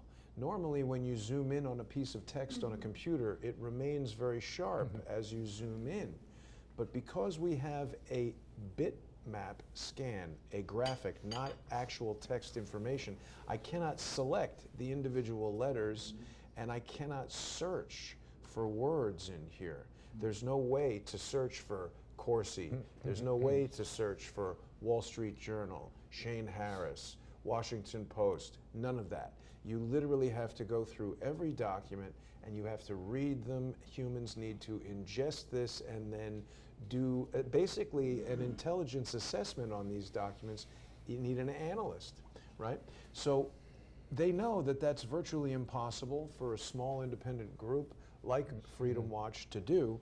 And so what I've done with Crowdsource the Truth is we have engaged the audience of Crowdsource the Truth to be part of the team. And what we did is we put this out to our audience. This application that we're looking at right here is a chat application called Discord. And people who watch Crowdsource the Truth on patreon.com join this Discord group, and you can see the names of some of the viewers who received this information. When we did the show with Larry, we put out all the documents for everyone to download, and they started going through them. They just the audience organized themselves, and people selected troves of documents to take and to go through and review, and they typed up little reviews of what is being discussed in the emails. They identify various journalists, and here we can see we're talking about page 54 from Peter A. Carr to Karen Freefield at Reuters. She's talking about a meeting at the restaurant Paul. There's an alarming number of email communications from the special counsel's office official email that say things like, no comment, but can you meet at Paul later? And obviously there's no official record of the meeting at Paul. So it was quite obvious that the frequency with which certain journalists were being met with in private and spoken to outside of these very FOIA-able communication mechanisms, it was very suggestive of leaks happening. And when you put together the pieces, which the viewers on Crowdsource the Truth did, this is an extremely long chat thread. You can see this went on for many weeks, and people went through all of these different documents. You can see Margot and someone called Dissenter are going through here and just earmarking all of the different interesting communications between the various people in the special counsel's office and these journalists. Now, from this initial drop, Larry was able to determine that there were a lot of missing emails, because we would see sort of one side of a conversation and holes in the threads of the emails. And so by going through this, what we essentially did was we helped Larry and his team to find some of those documents that were slid into the middle of the stack. And Larry went back to Judge Sullivan and made another request for production. There was a second trove of documents that was revealed. Now that second trove of documents showed even more information. We can see right here, Peter Carr is talking with people from Politico. They're talking about Michael Flynn. He's got requests that he's making to various people. Here he's saying he's got a table for us at Paul. He's meeting Betsy Woodruff. I mean, this seems like a very unofficial kind of communication from the special counsel's office. It's obviously happening outside of email here. Some of the most troubling communications that we found were between a Wall Street Journal writer by the name of Shane Harris, who was the intelligence correspondent or the national security correspondent for the Wall Street Journal. You may recall during Dr. Corsi's testimony, he spoke about an individual named Peter W. Smith. Peter W. Smith, as Dr. Corsi said, was a conservative operative who was hot on the trail of these stolen emails, and he committed suicide. Well, I mean, that's what they say. This was even more bizarre than that. Peter Smith was found in a hotel room in Rochester, Minnesota, with 2 tanks of helium and a suicide note that essentially said, there's no foul play here, no reason to investigate. And he had allegedly committed suicide by suffocation with helium. And again, we applied this Crowdsource the Truth investigative process to this because Peter Smith was actually quite close to Crowdsource the Truth in a number of ways. He was interacting with Dr. Corsi, who's a regular guest on the show.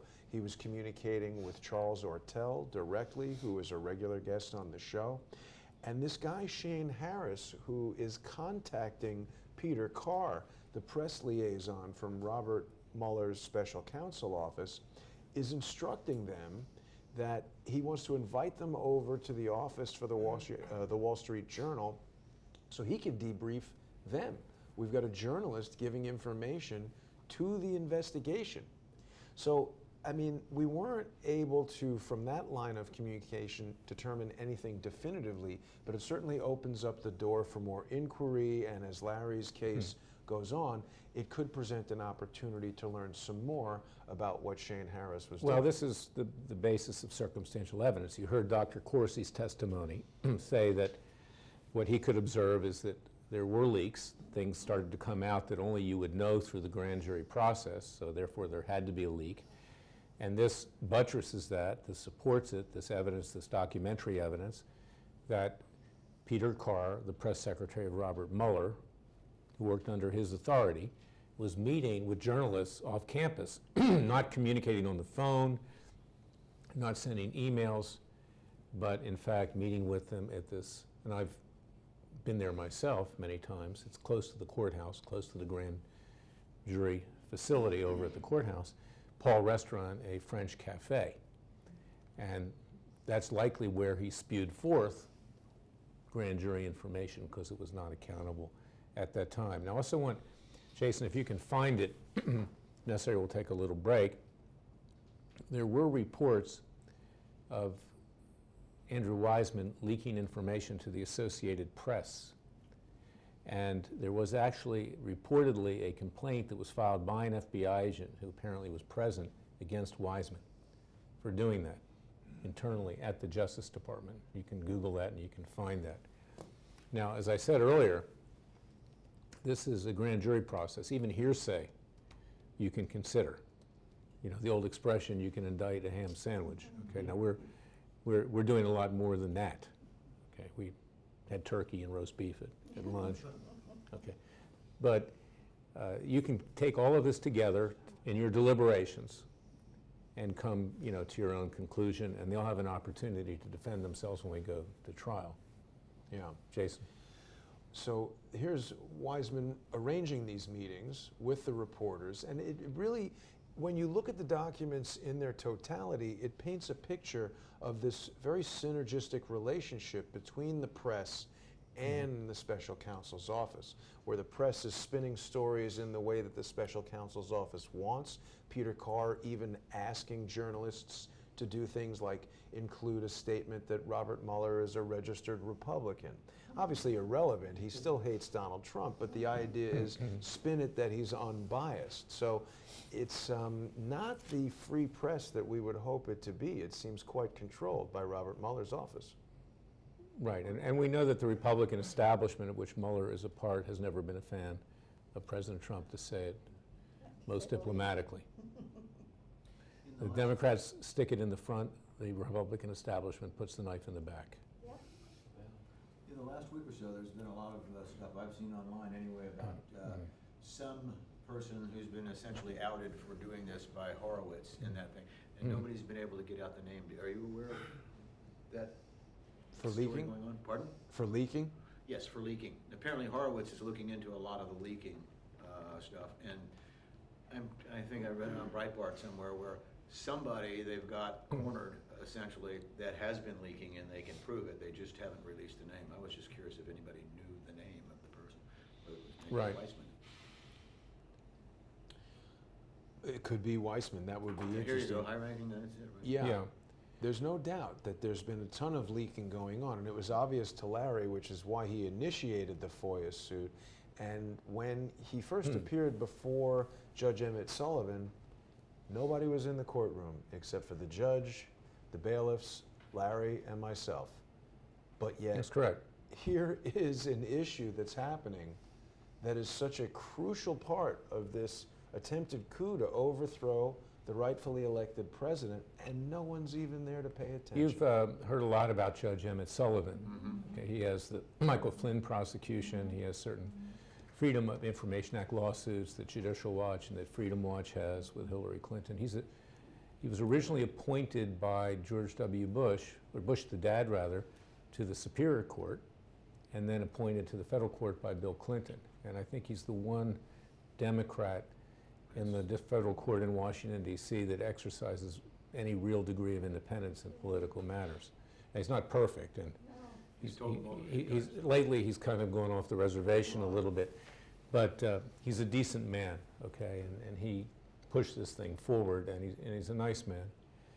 So we thank Judge Sullivan for What's pushing the them along. status of this FOIA case? It's still going on, and the government's seeking summary judgment. They've claimed certain exemptions. We say we want the documents that are being exempt, so we're fighting over that. And they try to drag it out as long as possible.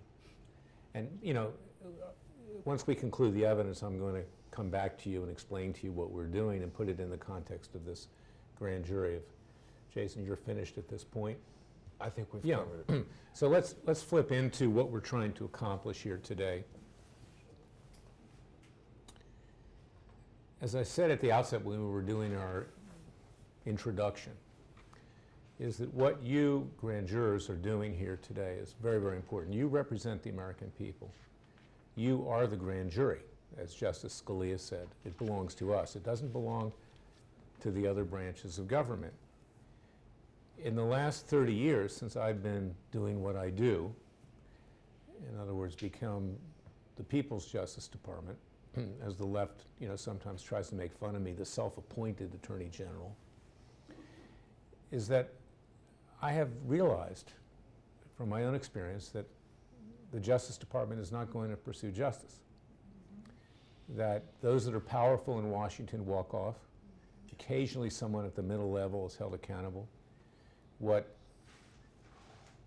Attorney General Barr is doing right now, in my view, is a mutually assured destruction. The Democrats are coming after him, so he's saying, look, if you want to go after me, I'll go after you.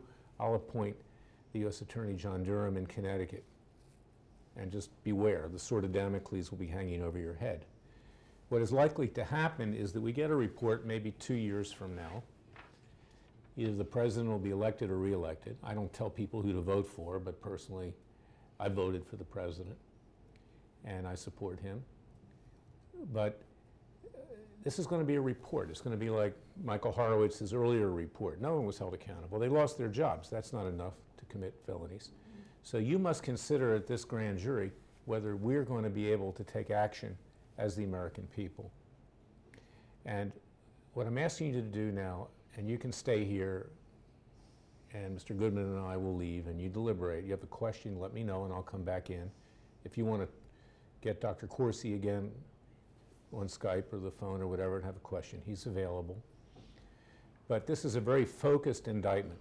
It's the first in a series of our various grand jury meetings.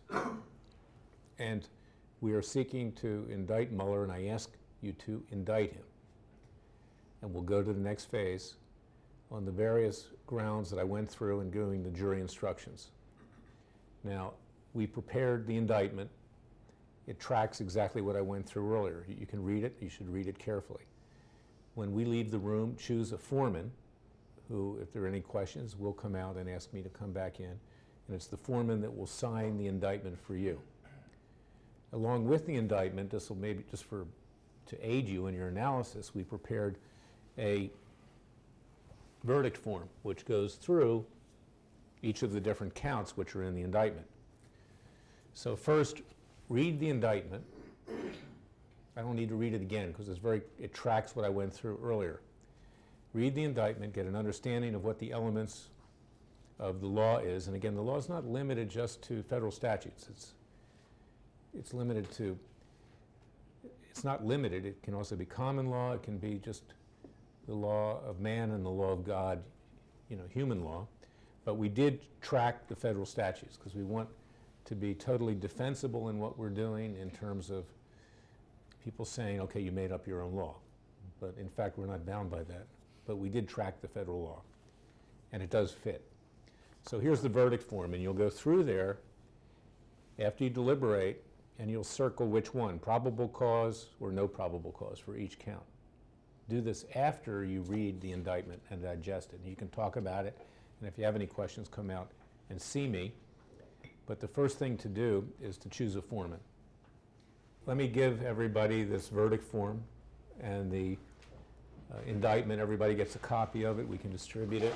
And Larry, when you're ready, I'll turn off all the recording equipment and then Yes, we'll...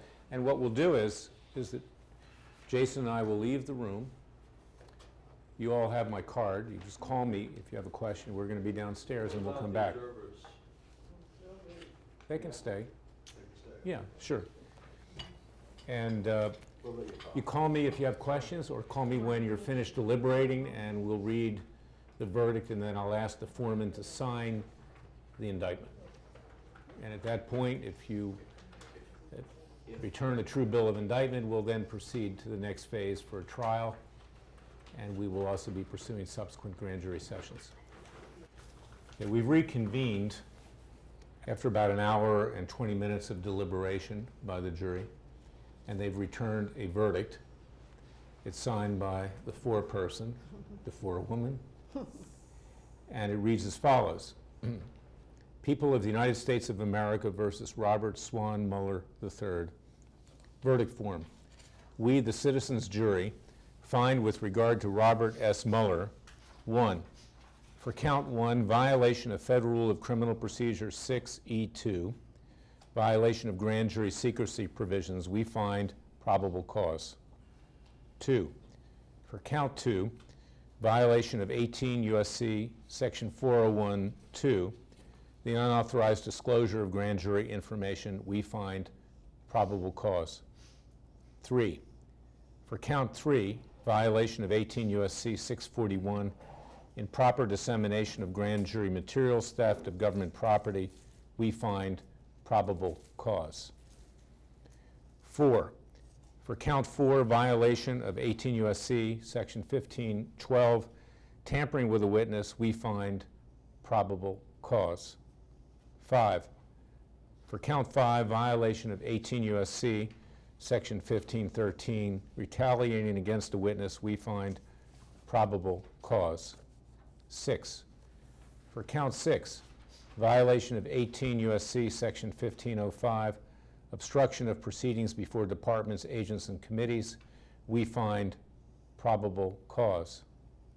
7, for count 7, violation of 18 U.S.C. section 1622, conspiracy to suborn perjury, we find probable cause. 8, for count 8, violation of 18 U.S.C. 1001, statements or entities generally, we find probable cause. 9, for count 9, violation of 18 U.S.C. section 2381 and/or common law treason, we find probable cause. Dated the 12th day of June 2019, signed by the Citizens Grand Jury foreperson. Ladies and gentlemen of the grand jury, we thank you for your service in this verdict, and I will ask that the foreman sign the indictment, which you've just now authorized.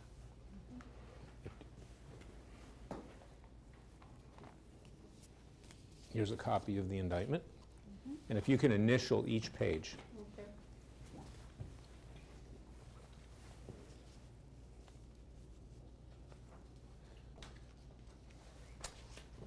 Thank you. And if you would initial each page of the verdict.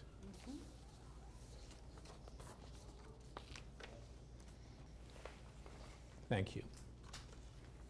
What happens now is that Freedom Watch and yours truly will take steps to retain a retired judge or someone of suitable background to preside over the criminal trial of Mr. Mueller. We will notify him of the indictment in the next few days. We will give him an opportunity to plead guilty or not guilty or nolo contendere, whatever the case may be. We'll have an arraignment. We will then proceed to a trial. There'll be a pre-trial period. Any evidence which we have which could possibly exculpate him, we'll provide. Frankly, I don't know of any at this point, given the narrow grounds of this indictment. He'll have the opportunity to present his evidence, and he's free to hire, counsel of his choice or defend himself personally. He was a partner in the law firm of Wilmer Hale, a very prominent, big mega firm in Washington, D.C., mostly Democrat. And Jeannie Rhee, who you heard testimony about, she was a partner there as well. And I currently have a case with a federal judge in Washington, D.C., also was a partner. And that's the judge that donated $34,000, was appointed by Obama. So it's very well connected, that firm, but we're not going to judge on the basis of politics or anything else. and he's free to defend himself. And you will hear from us further in terms of that trial. The jury will be composed of people other than yourself. You're the grand jury, so we're going to be proceeding with more requested indictments as time goes on. But we're going to get a petit jury, it's French for small jury, and they'll decide the fate of Mr. Mueller. We will seek a conviction. We will then seek to sentence him to the maximum provided by law, and then we'll seek to have the president, if we get a conviction, enforce that conviction to order U.S. Marshals. Where will you be filing the charges, here or in D.C. or Virginia or the state that We can do it anywhere if it's more convenient for him. We could do it even in Washington, D.C. We'll make that determination, where that will be. Washington, D.C., the jurors were not very friendly. Not necessarily, but we'll do it in a very fair way, and we'll seek to accommodate him. Now, if he doesn't respect our proceeding, then the judge will be able to deal with that. Couple of questions.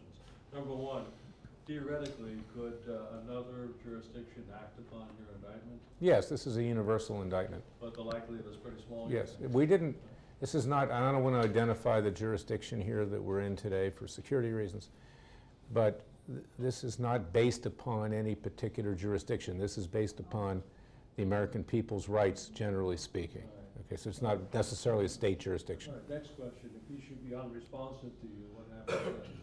If he just ignore it, not show up, not do anything, what would you do then? We'll seek to enforce it peacefully and legally, but if he does not wish to appear, we will try him in abstention. What do you think the odds are of him appearing? I'm not going to speculate at this point in time. I suspect that we'll probably get some kind of response, maybe from Peter Carr at Paul's restaurant. And an invitation. His nickname in Washington, D.C. is Mr. No Comment. Right, right. But I don't want to say too much right now. Just follow what we do. We'll keep you advised of what's going on, and we'll inform you of our next grand jury session. So I thank you. You're sworn in as grand jurors, and your appointment continues on.